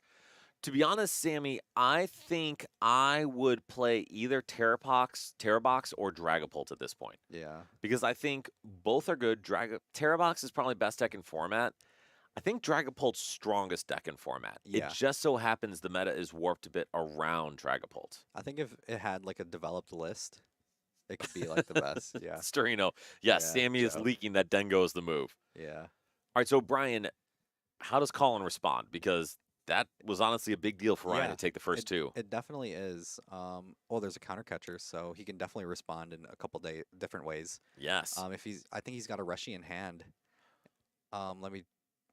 I think there's Reshiram in hand that he can just put down and then gust up the Latias, and you can match prizes already. I have a better idea. What's your better idea? You gust up the Mew and knock out the Mew and the Hoot Hoot with Darmanic Oh, Cannon. take a 3-prizer there. Yes, which I I like don't that. love going to odd prizes, but I do love removing Noctowl as a search option Yeah, and definitely. taking more than one prize. Yeah, I like that too, actually, then. Yeah, because I mean, if that Latias stays in play, then you can realistically take another 3 prizes, taking out the Latias with the A- Fan Rotom. Absolutely. So Sean, sorry, go ahead, Brian. no, that's all. That's all my Okay. stuff was. Yeah, Well, Sean, agreed. It's a yeah, brick fest, and sometimes things are just shenanigans. I could jolly absolutely see Dango being that high. yeah, And then for Pezzy, we actually were just talking about that earlier. yeah. I don't really know how the deck works, but I mean, it looks cool. it does. I assume it's just big giant bridge that accelerates to itself. You Yeah, have a draw engine on your board that's hard to knock out. And you just yeah, get to play whatever cards you want because you see 6 cards a turn. yeah. Okay, I can kind of get down with that. I mean, yeah, it seems good. Yeah, seems good. Pezzy, though I do think it is something I want to try out, and I don't actually, honestly, Brian, that may not be a bad play for Atlanta. Yeah, definitely. I mean, the Fernandez brothers were the ones who came up with that, right? I Or the think so, yes, because yeah. Kevin said that Gabe ran a Medify class on it. Oh, okay. Yeah, he's incredible player. So And speaking of yeah, incredible players, Dan, just kidding, but Colin did go with the play I had said of yeah, gussing up the Mew, knocking out the Hoo Hoo, and Ryan goes, oh boy, where do yeah. I Where do I go go? from here? And Sammy, yes, Ryan always has the prettiest things. Yes, definitely. Bridges Dango matchup is atrocious unless you have punch or something. Yeah, multiple black belts. Black belt pal pad is usually the way that they're kind of doing it, and then you try to just take out the Fez to clean up the game. Yes. Yeah, And that is one advantage Bridge has is if it's not a stage 1, you can kind of clear out almost any basic EX. oh yeah, definitely. All right, so kind of getting back to the game here. Yeah, Ryan's turn. We see the Ultra Ball. Like, how does Ryan respond? yeah. It's a little tough for him to respond because there's no way to easily hit 280 here, and there's no easy way to take more than 1 prize. At least just this turn, because like you can attack with like the water pond, but the torrential pump's not knocking out anything on the bench. Ursaluna seems like it takes too many resources to kind of knock out here. You can kind of go with a play here where you can punch in with the Terapagos, but as soon as you do that, Outrage is getting copied, and all of a sudden there's no more Terapagos. So Ryan's in a little bit of a bind here. I think you can kind of try and go maybe like you can like gust up Darmanitan and sob it for a few turns while you try to set up some more attackers. Or if you're able to get a Pika play, Pika will definitely take the big knockout. Honestly, I think you covered most of the options I was thinking of. Yeah, The only last thing I was thinking is hitting into Terapagos when the active Zoroark EX has no energy on it probably isn't too bad because then you can follow that up with a Water Pond yeah, to knock out the Daramaka, knock out the Zoroark EX, yeah, and say, hey, I'm going to go down to 1 prize. Please put that Reshiram down. I would really appreciate it. yeah, definitely.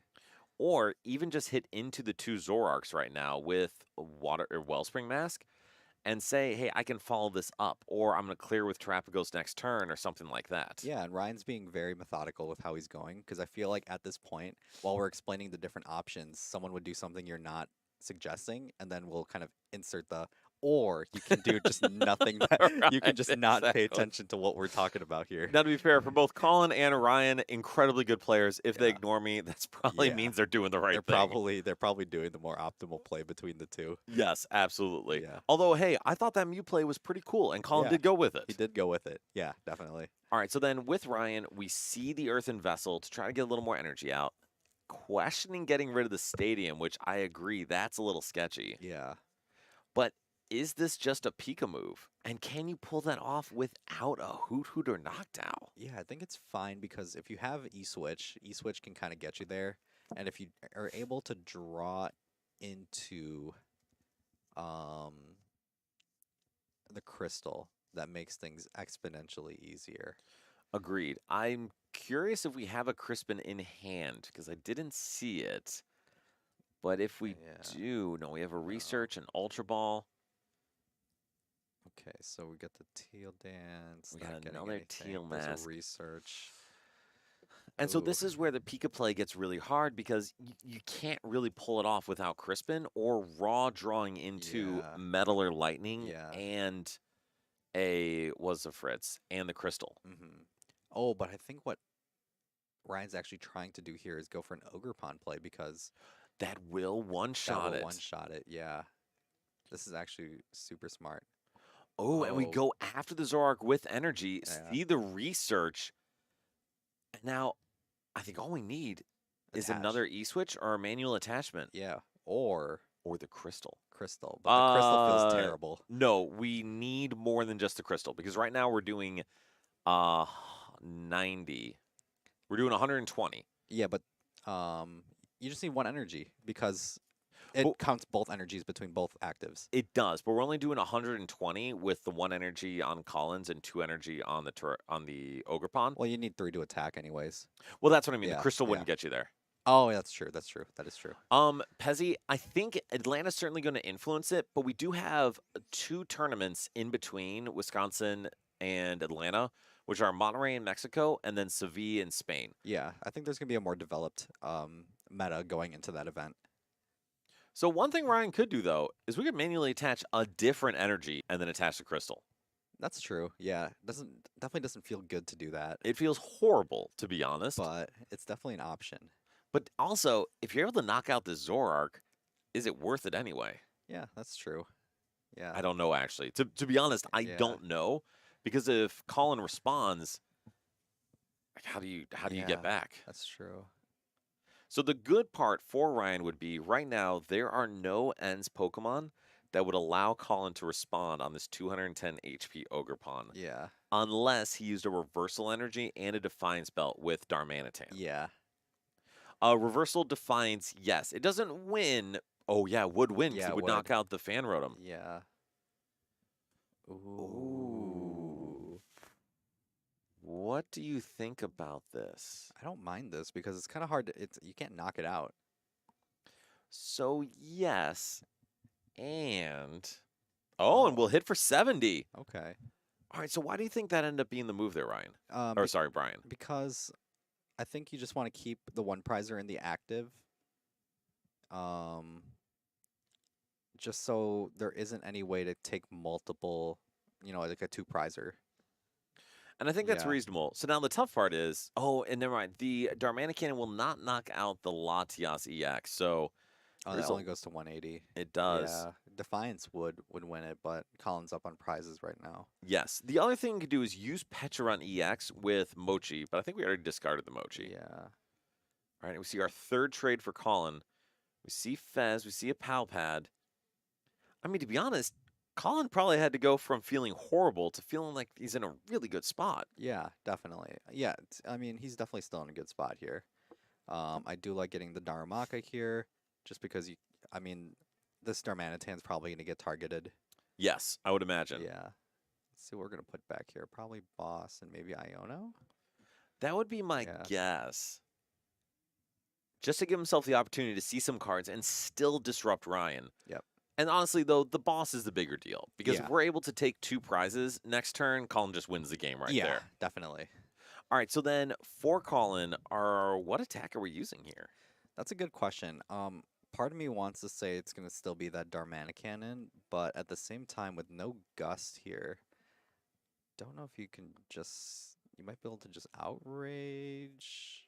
To be honest, I agree. I don't Yeah. think it makes sense to discard all the energy from this active. Yeah. Because then if Ryan just goes after the other Zoroark you've set energy on, he could put you in a losing position. Yeah.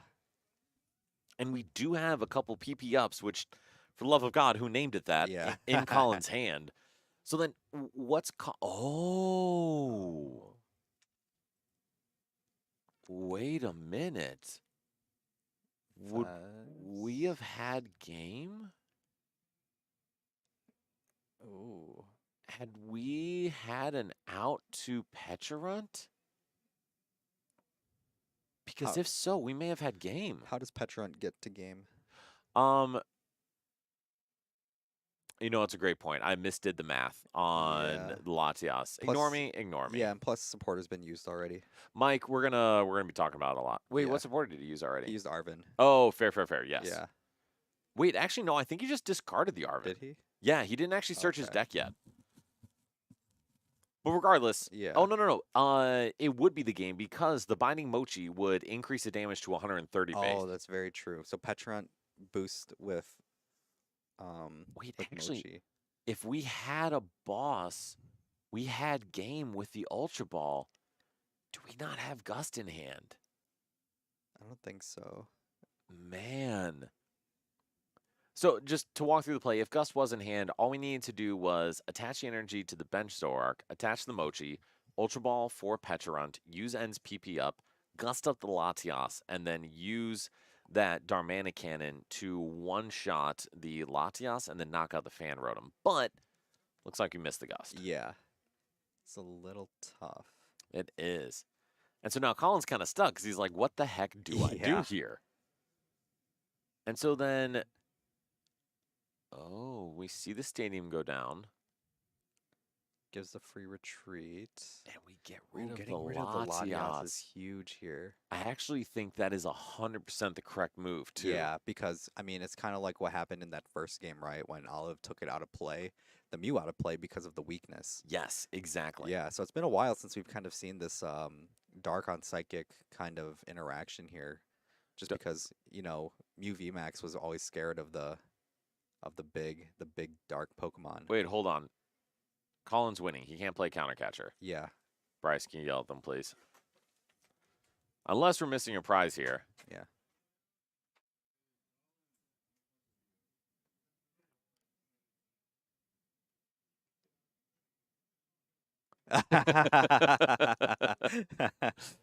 Thank you, Bryce, for asking it thank you. nicely, too. I don't know if you guys could hear it, but Yeah. Bryce goes, Colin, how many prizes do you have? Yeah. Well, I have 3. Correct. All right, so then now, knowing that you're not allowed to do that, what does Colin do? Yeah, I don't know now. This definitely changes things a little bit.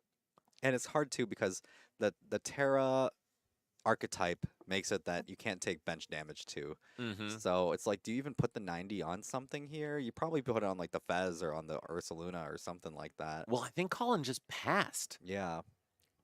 Probably wants to keep that Rotom in play. But, Maybe. I feel like you should try to attack though, I- right? I mean, I would have loved to see him take that knockout. Yeah. So the issue is there's nothing on the board that he can follow up with a one-shot, but like, why not at least use Darmanic Cannon or something to set Yeah. something up? Yeah. And now we see the crystal come down the Ogre Pond. I mean, is there a reason why we didn't see it last turn? Yeah, I feel like Ryan just was like thinking like he probably couldn't have gotten much out of it. But I feel like at that point, oh, he probably knew that he didn't have the energy to do it or a way to recover it. That's probably why he put it there. Interesting. Yeah. Okay. Interesting. I feel like if Ryan had some good disruption here, Colin could definitely be like out of luck to win the game. I would agree. And Yeah. so Ryan going down. Oh, and I think this is why Colin chose to pass because we just talked about it earlier. Defiance Band, Reversal Energy Darmanic Cannon. would lead to the knockout. Yeah. But if Colin goes down to 2 prizes remaining, at best, he would be tied with Ryan. Mm-hmm. And so that play would not be available to him. Yeah. All right, so we see the Area 0 Underdepths go down.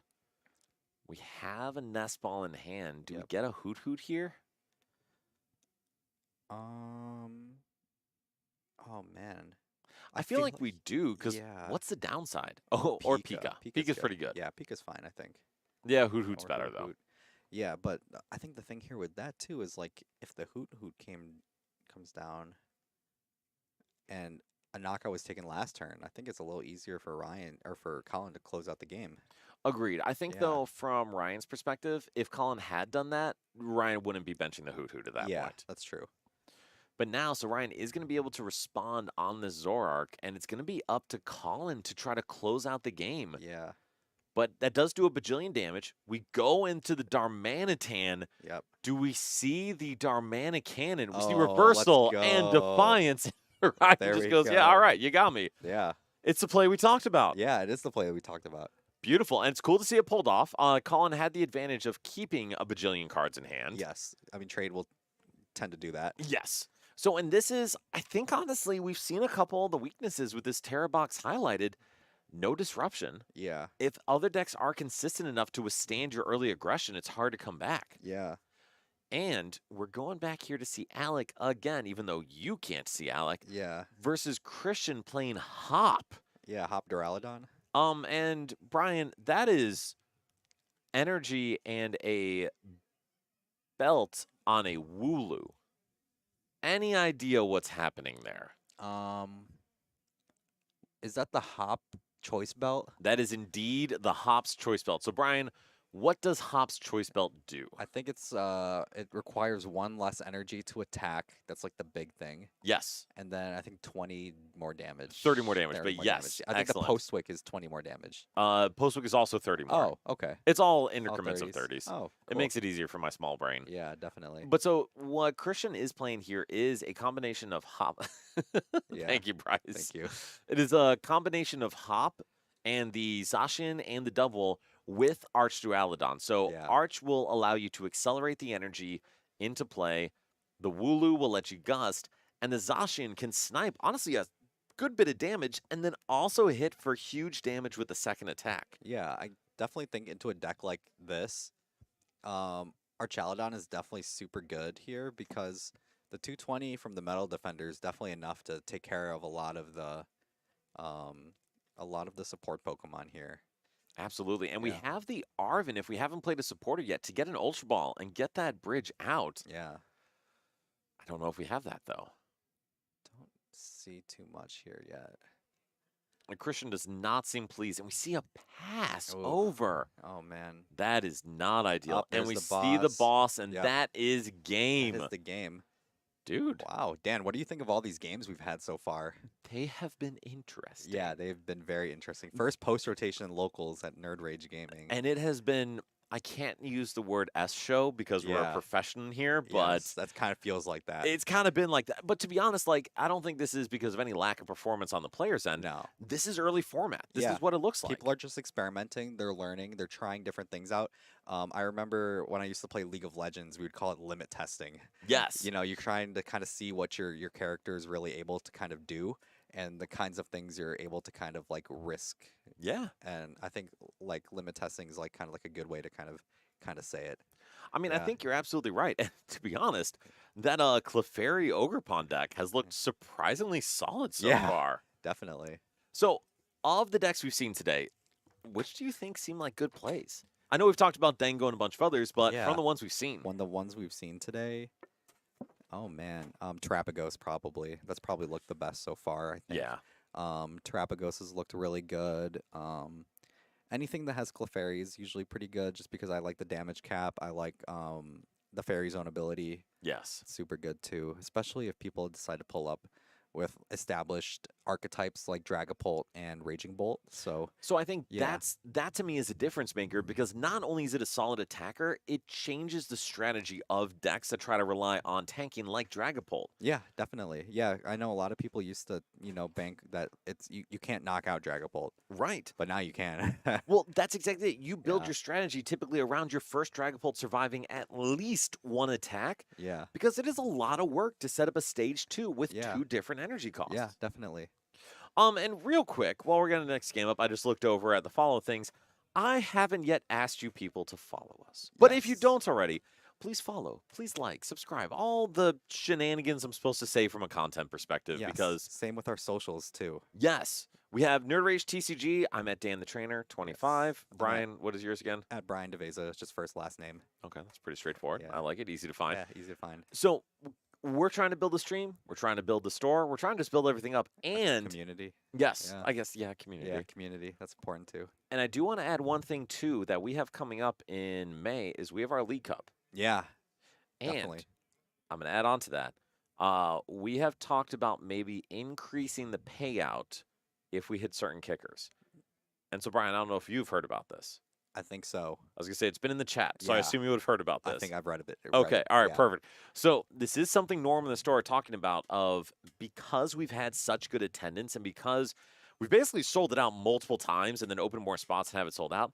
If we keep that going, we may increase the payout based on the kickers we hit. So I say this to you now because we're going to have it May 25th, end of May, and we would love for you to plan for that. Tell people about it because if we hit those kickers, it's going to be more money and opportunity for everybody. Yeah, definitely. So, I mean, if we could make it a 2K, That would be the dream. 2K is the dream. I can't guarantee anything We can't with guarantee that. but that would be the dream. Yeah, but if we sell it out, that'd be 2K cash. Correct. Important cash. And that is the thing we need to communicate is no Yeah. matter what, it's still $1,000 guaranteed. Yeah. But if we do get some more people, could be good. Yeah. Drop Shock. shot. Oh, Appreciate go it. ahead. Yeah. Thanks for the nice comment, and thanks for coming out to watch us. Yeah, appreciate you joining Yeah, us. Appreciate it. It's good to be here. It's good to Yeah. get people here with us. Definitely. All right, so we mentioned the cup, end of the year, and it's really the end of the competitive season because Yeah, end of the season's probably a better way. Yeah. that's fair. Yeah. Because we have a month break in June. Yeah, the month break is always interesting because, it's usually a little bit more stale. I think things kind of go from NAIC mode to Worlds mode. Yes. And a lot of people are kind of quiet on it because they're trying to keep their Worlds deck a secret. Yeah. I agree, but that is exactly why. See, Brian, I had a transition in mind. Yeah. So that is why we are trying to have this league series also have something in June, so that way there's something to look forward to. NAIC is early June, and after that, like you said, we have a break. So we want to have this league series be something where people can tune in, they can play, they can prep for it. So it's not just play for the end of the season and then maybe Worlds. It's Yeah. I got something fun to work towards too in the middle. Yeah, and Worlds formats are always ones that people like to look back on and play. So I think that, people will be playing Worlds format no matter what. Agreed. Yeah. It's Completely. gonna be like fresh off the rocket set too. Yes, which is going Ooh, to be interesting. Thoughts on Guardy? I think Guardy is real. I'm going to back off and just say, Brian, you got Yeah. it. Tell us about Guardy, Yeah, man. Guardy's real. So I think Guardy's been kind of slept on just because Real quick, Brian. Sean, yeah. 3v3 will be in July. July. And so we'll actually have more announcements about that in the next week or two about yeah. we got a whole couple 2-week thing that's going to be fun in July. Yeah. But please, Guardy, hit us, Yeah. Brian. Guardy is crazy just because the Clefairy makes it so good. The Dragapult matchup used to be kind of like a skill-intensive matchup, but now if you just put down Clefairy, you just blow up Dragapult. Yes. You play it a lot more turbo. That's You a play- very good way to say it. Yeah, you just play it a lot more turbo now. You use research, you use like Brilliant Blender. Some people are using Secret Box. It's just like a super like fast. It's a much faster way to play Gardevoir now. Yes. Just because you're kind of relying on rare candy because there's no refinement in order to draw cards anymore. You're kind of just like hoping your supporters draw you the cards you need.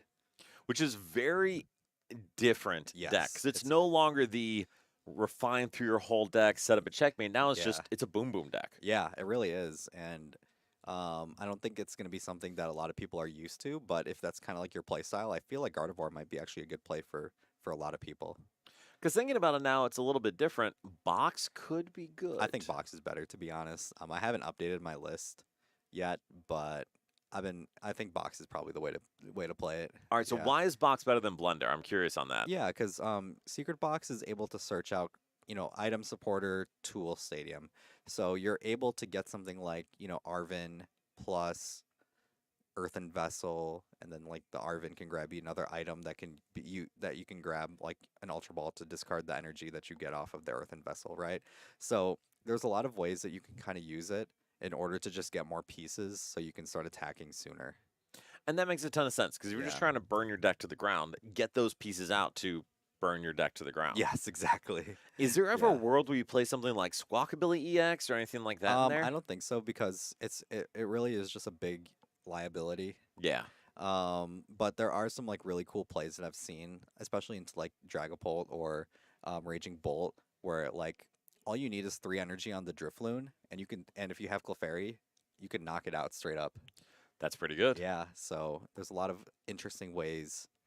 Yeah, And Pezzy, that's a good point too. If you are so reliant on a single aspect to like Yeah. your game to function, I say this with Terrabox relying on Sparkling yeah, Crystal. and like Clav also relying on Precious Trolley. So yes. that's not the only deck that kind of relies on their aspect being in the deck, but kind of happens, It does. It does. And Yeah. it hurts a lot more when it Yeah. happens that way. definitely. All right, so we are about to get ready for our last round. And just as a reminder, this week and starting every week going forward, we are going to have this be a part of our league series where you get a point for playing each round, a point for showing up, Mhm. and you get 2 additional points for each win, plus a bonus point if you go undefeated. Yeah, definitely. So hopefully, the people at the top tables are really trying to make that jump to just play it out.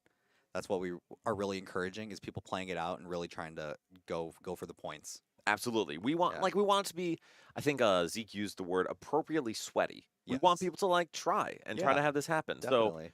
we'll see to figure everything out from there, but Yeah. we at least got the series going. Yeah, super excited for it so far. It's been really great. I think our players are really excited about it, and gives them a reason to kind of come back. So hopefully, after like week 2 or week 3, we can kind of figure out. Oh man, we got Christian Junior and Christian Senior. And speaking of really dedicated and trying hard, we have a father-son battle for you. Yes, And this really was determines definitely- who gets a ride home. this is definitely Kevin's idea. Do we just see a draw pass with a Oh. hoot hoot in the active? Ooh, now on the bright side, Bridge is not the most aggressive. Yeah. However, Hop is pretty aggressive. Yes. Oh. And so, Brian, can Christian Sr. win the game? Technically, I think he can if he has Postwick and the choice band.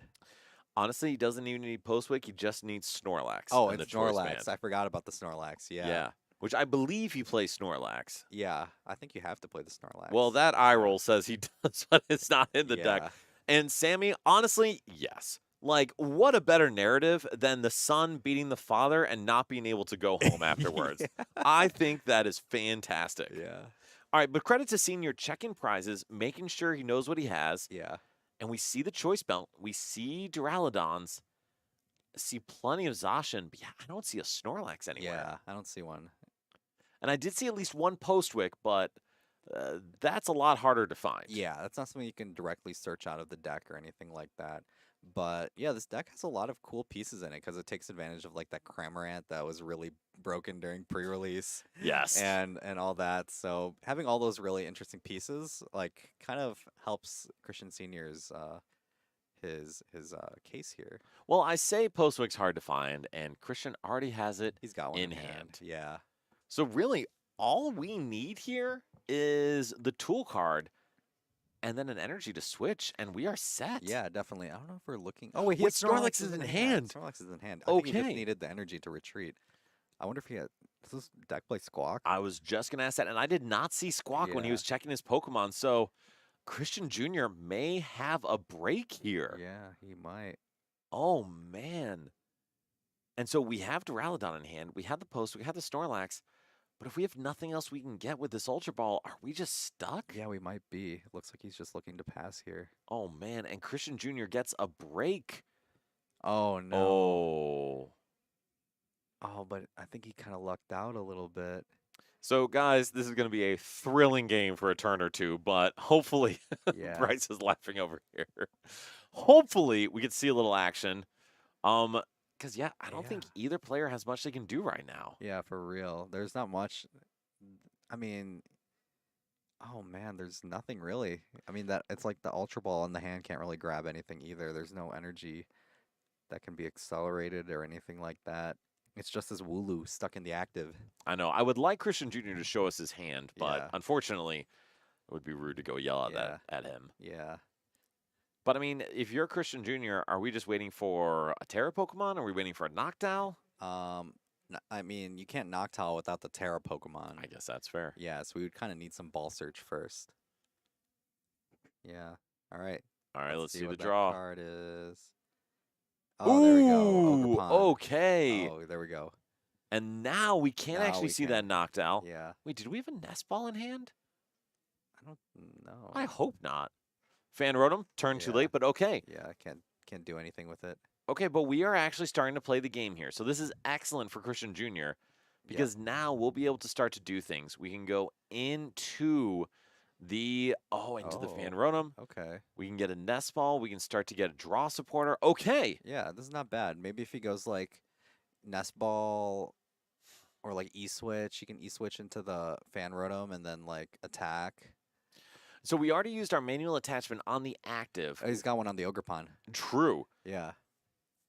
Yeah, Yeah. true. Well, so it is an energy switch. Yeah, we can E-switch the active, Yeah. take a knockout on the Or Wooloo. yeah, I mean he was kind of eyeing the research. You can play the research too. Hopefully you can draw into. So actually, I love the research with that E-switch in hand Yeah. because that way we'll be able to take a knockout and also set up a board to Yeah, follow. definitely. And then we see the nest ball into the Latias.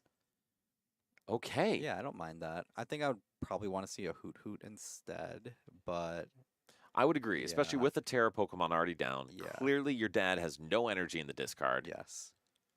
Yeah.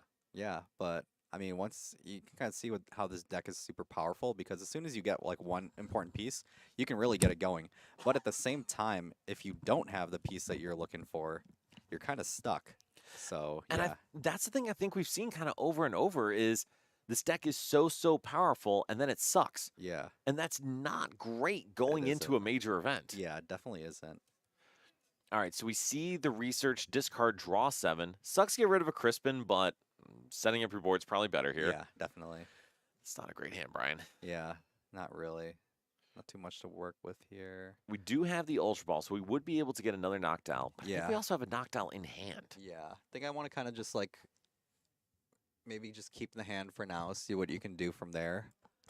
Is there any world where you would want to get another Terra Pokemon down, or do you just hold that for a Fez or something if Christian does take a knockout? Yeah, I think you kind of hold it because I mean, you know, worst comes to worst, depending on what you get out of the prizes, you can try to find a way to put Latias into play, and then if there's something like tall that's kind of hard to like knock out, you can kind of pivot into the Pikachu play.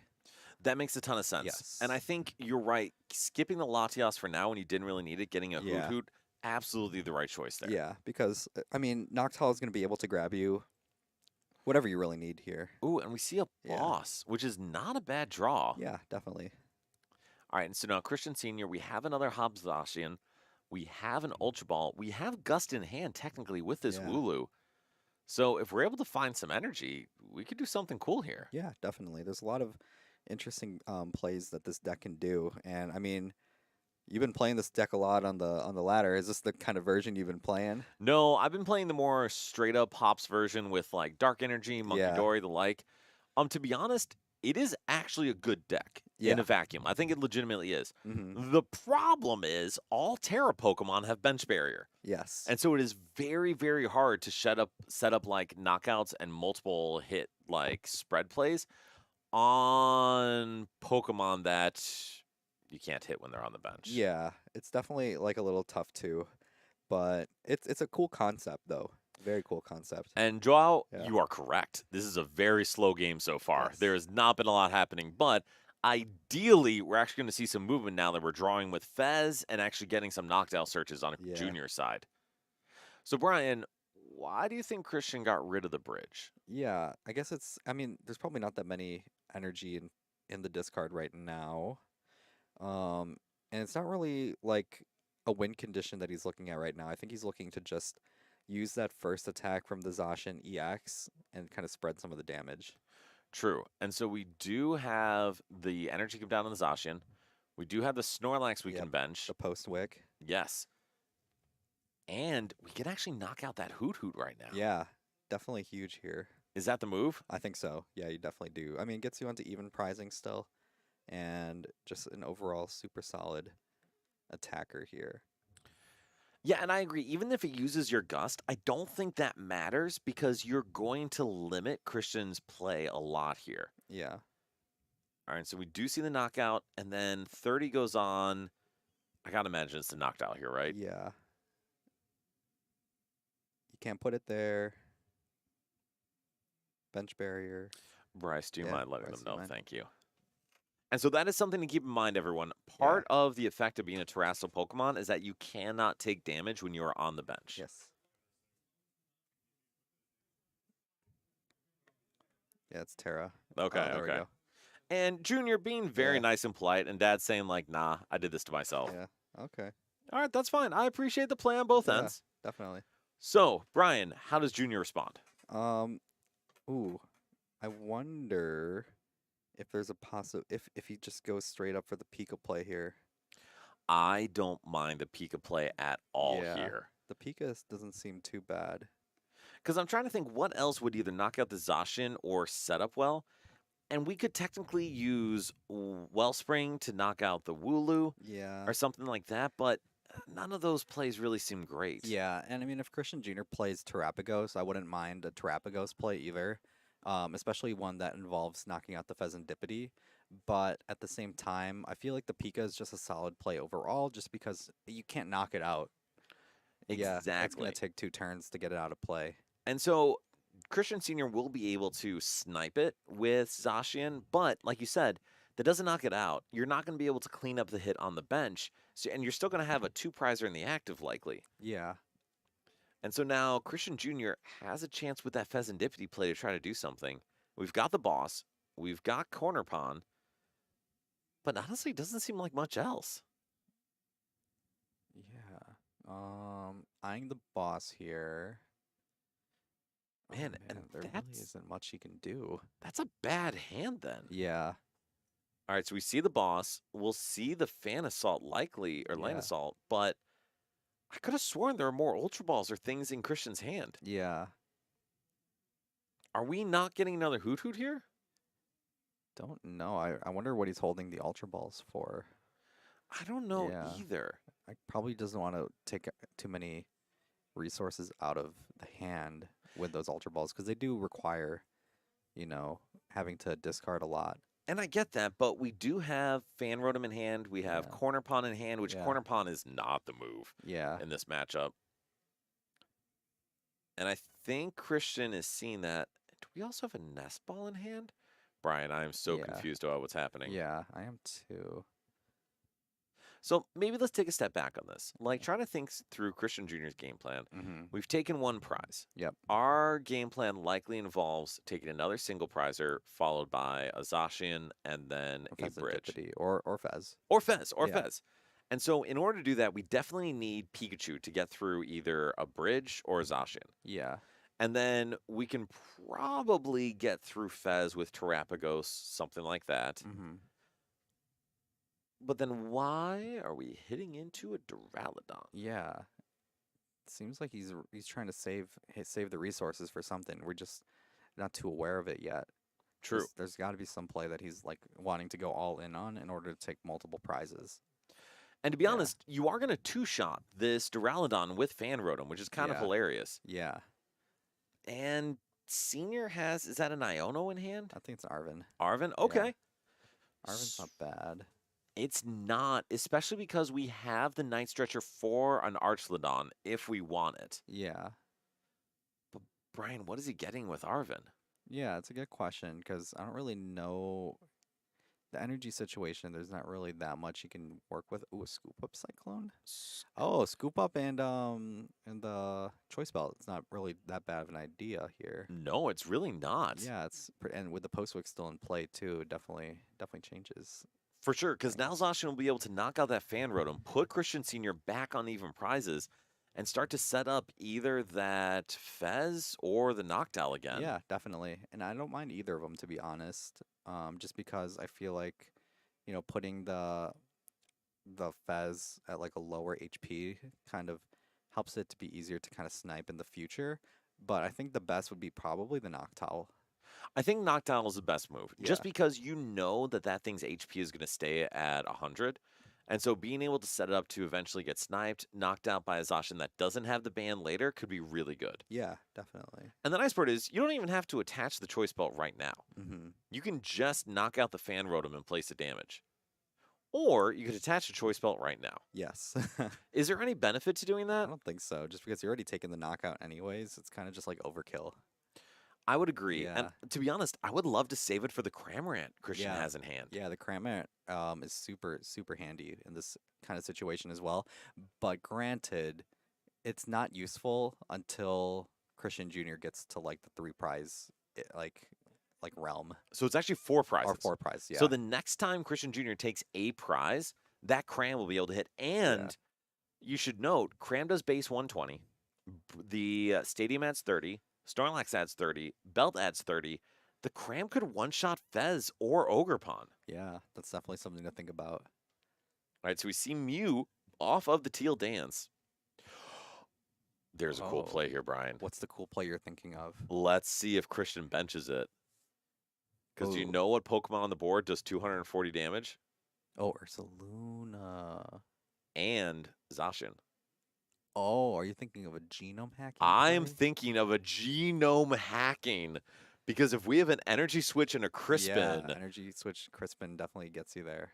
we could absolutely cook. Yeah, I hope Christian Rotom also. boys, I think you can feel pretty confident that that's an outcome. Yeah, I'd also hope Christian wins. But we don't have an energy switch, it looks like. Yeah, So that play may be dead in arrival, but yeah, we can still knock it out with Pika. yeah. And I think this just goes to show how hard this deck is to play and how much you really do need the reps if you wanted to play this deck in Atlanta 100%. or even any other event after that. Even though the rotation just kind of started, if you didn't really get the reps in before, it's going to be a very difficult deck to play and play optimally, especially if you're going to play it in an event that's requiring best of 3. Yes, agreed. And I think Yeah, that best of 3 part's so important because, as Joao mentioned, yeah, like if you don't play rapidly and very efficiently, it is yeah, so hard to finish 3 games. yeah, definitely. And Ronan, Yeah, I absolutely get it. It is a hike to get up here for me. I'm in the city, so it is not easy. But if you want to play in the League Series, be happy to have you out here yeah, whenever. Or definitely. if you can make it out for the challenge or for the cup, you got a chance to qualify anyway. Yeah, definitely. Rafal is in Yeah, Miami. he's in Miami. He's coming back from Miami, actually. Yes, that's true. Yeah. All right, so and it's a good question since Rafal is usually winning these things. Yes. So, Definitely. all right, so then Brian, if the Mew play isn't the play, is it Pika? Is it something else? Um, I don't actually. It seems. I think like if he could have gone for the Pika play, he probably would have by now. But it seems like his resources are so thin that it's like kind of hard to go for it at that point. And so Yeah. that's the other question I have is why not Rotom first before the Noctowl? Yeah. So what did we get off the Noctowl? Because I was busy reading the chat. We got a Um, Nest Ball and, we are grabbing the stadium. Ale giving a junior a slow play warning. Ali, we will Yeah, we will. certainly provide this feedback Yes, afterwards. I will. I'll just say Christian slow play warning. Yes, Christian, increase the pace of Yes, play. please. All right, so Christian attempting to do the math, but we can hit 240. We're going to need a lot more Pokemon. Yeah. And kind of with that, so Brian, we've talked about sequencing. I would have loved to see the sequence in a very different way. Yeah, definitely. And I think that's one of the reasons why we kind of, play this to locals first is because you kind of learn how to do the sequencing and how to get the muscle memory to get these sequences like right while playing them at locals. Absolutely. You make the mistakes first and then that's how you kind of go about it from there. Rotom, you can just use that crying emoji again because no. Yep. Brian is more optimistic and more supportive of it than I am, but Yeah, I think it'll have its time. it very well could have its time. I don't know if it's right now, or Yeah. at least not until it's more optimized. Definitely. Bryce, feel free to say we got to move it Yeah. along. Thank you. Yep. We are giving that. We're Yeah. encouraging them to move it along. Oh, is Rotom, is that Jock? Or is that Jack? All right, so I'll let you talk with Yeah. Jack, but we do see. You're welcome, Ale. Oh yeah, Jack! it is. Yeah, it is. Jack. Hello, man. All I right, know. awesome. I saw that you did that for free. Like it's like you didn't have to do that. Like a free like guide. I was like, I'll throw you $5 for it. You put in the time to do it. And like make that that guide. I was like, least I can do. I do appreciate you doing that, Jack, Yeah. sincerely. So if you guys Yeah. haven't already, Jack's been creating some great content for the community. Please Yeah. take a look, check it out, give it a read, and like Yeah. Brian said, if you think it's worth supporting, support him. Yeah, I like to support the homies when I can. So All right, definitely. we are at 6 on the bench. We need to get to 2 more, and we will see the 3 from Fez. We will see. Yep. Just Noctowl. Yeah. Noctowl's the move. All right, so we see a Kieran, we see an Ultra Ball, we see a. Ooh, oh, so Trapagos is actually gonna get to punch here, but it's not really gonna punch for that much. Well, it actually is going to take the knockout. Oh, do we have because 8? we have a Kieran. No. Kieran? Yes, we do, and we have not seen a supporter play to my knowledge. Oh man. Yep. And we can counter catcher too if we want. I think you just play the Kieran and you Oh man. I think you got to play the Kieran here. Yeah, I think so. Only because I also don't know when it's going to add value. Yeah. Or Or we ignore everything yeah. we say again and knock out the Pheasantipity and take 2 Yeah. prizes. All right, so Christian Jr. does take 2 prizes, gets to the board he wanted at least. Yeah. Yep, and then now Christian Sr. will I have a don't know chance if to it's the respond. board he wanted, but it's the board that was able to get him the knockout. Yes, we did get 2 prizes. It took us a while to get there, Yeah. but we did get there. Yeah. All right, so now Christian Sr. draws for turn. We see a Metal Energy, but man, we really need that bridge here. Yeah. And so, Brian, Oh, I believe man. we have an energy in the discard, energy in hand. We have Night Stretcher for bridge. What's the move? Oof. I don't even know. This deck is really something else. Okay, we're grabbing the Fez back. Which I think is the right choice. We just need Yes. to draw. And then I think if we can hit with the Zasha and knock on the Terapagos, Christian Sr.'s perspective, you're fine. Yeah, definitely. Because Christian Jr. still has 3 prizes remaining, and there's no quick way for him to steal 3 prizes. Yeah.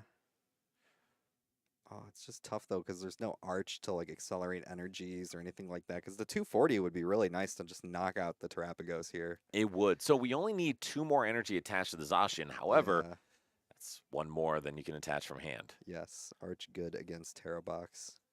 It's not bad. So now, do we have any energy in the discard in the piles? In the discard is my question. Because if so, we have an Iono. Why not just dig? Yeah. Seeing, I think there's at least 1 more energy in there. Can't quite tell from Yeah. Junior's handling of it. But yeah, I mean, if there is one, I imagine we attach to the active and then just Iono for a bridge, right? Yeah, that's what I would think. Oh man. All right, so one thing that we need to remember about the Moshis is speed is not their name of the game. So, Bryce, would you mind also letting Christian Sr. Yeah. know that it's pace of play for the Yeah. table? I don't think we have Ultra Ball right Yeah, I now. don't think we do.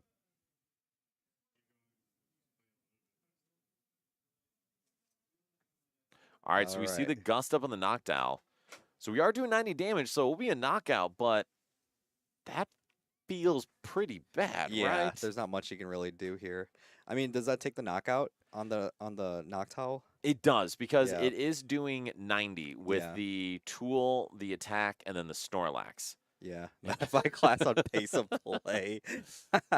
Yeah, so, Jack, we had no Ultra Ball for the bridge. Yeah. We are going to see the draw from Christian Jr., and at this point, Jack, I'll throw you $5 we'll for throw that. $5 for I'll that. throw you $5 for that. All right, so we do see the Gust on the Fez, knockout by the Terapagos, and energy on the Pikachu.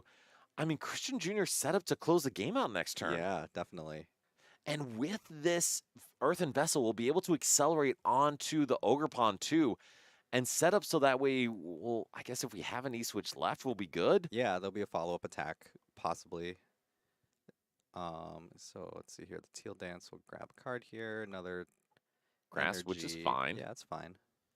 And then, yeah, we have 7 on the board. Knock out the Pheasantipity, go down to 1 prize. Christian Sr., 3 prizes remaining.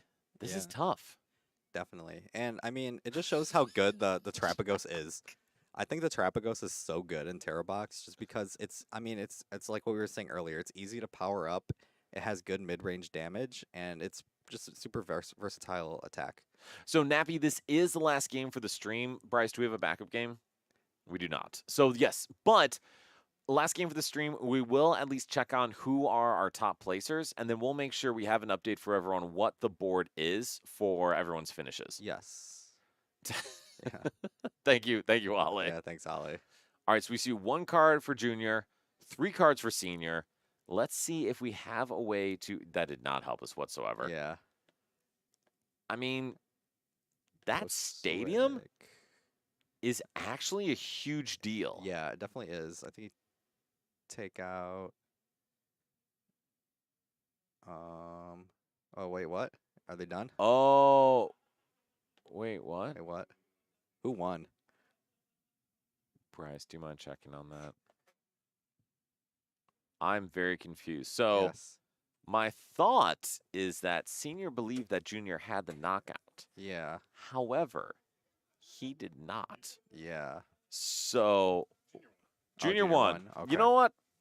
Great. Works. To be works fair, for it me. increases the pace of play when you just scoop. Yes. Yeah, that's And true. Jack, yes, we are here. We are here Yes. in real life. We are here in person. We have a green screen. It is Yes. high tech, baby. Yep. Love it. And Senior scooping to his son. Yeah, It's a class act. I know. Such love. All right. Well, we are going to just do two quick things before we do get you out of here. So, number one, Bryce, can you throw a leaderboard up real quick? So, we do want to mention again for the 45th time, hey guys, we're doing a league series. So, we are doing a league series for an invitational in June where every time you come to locals, you can earn points to try to qualify for the invitational.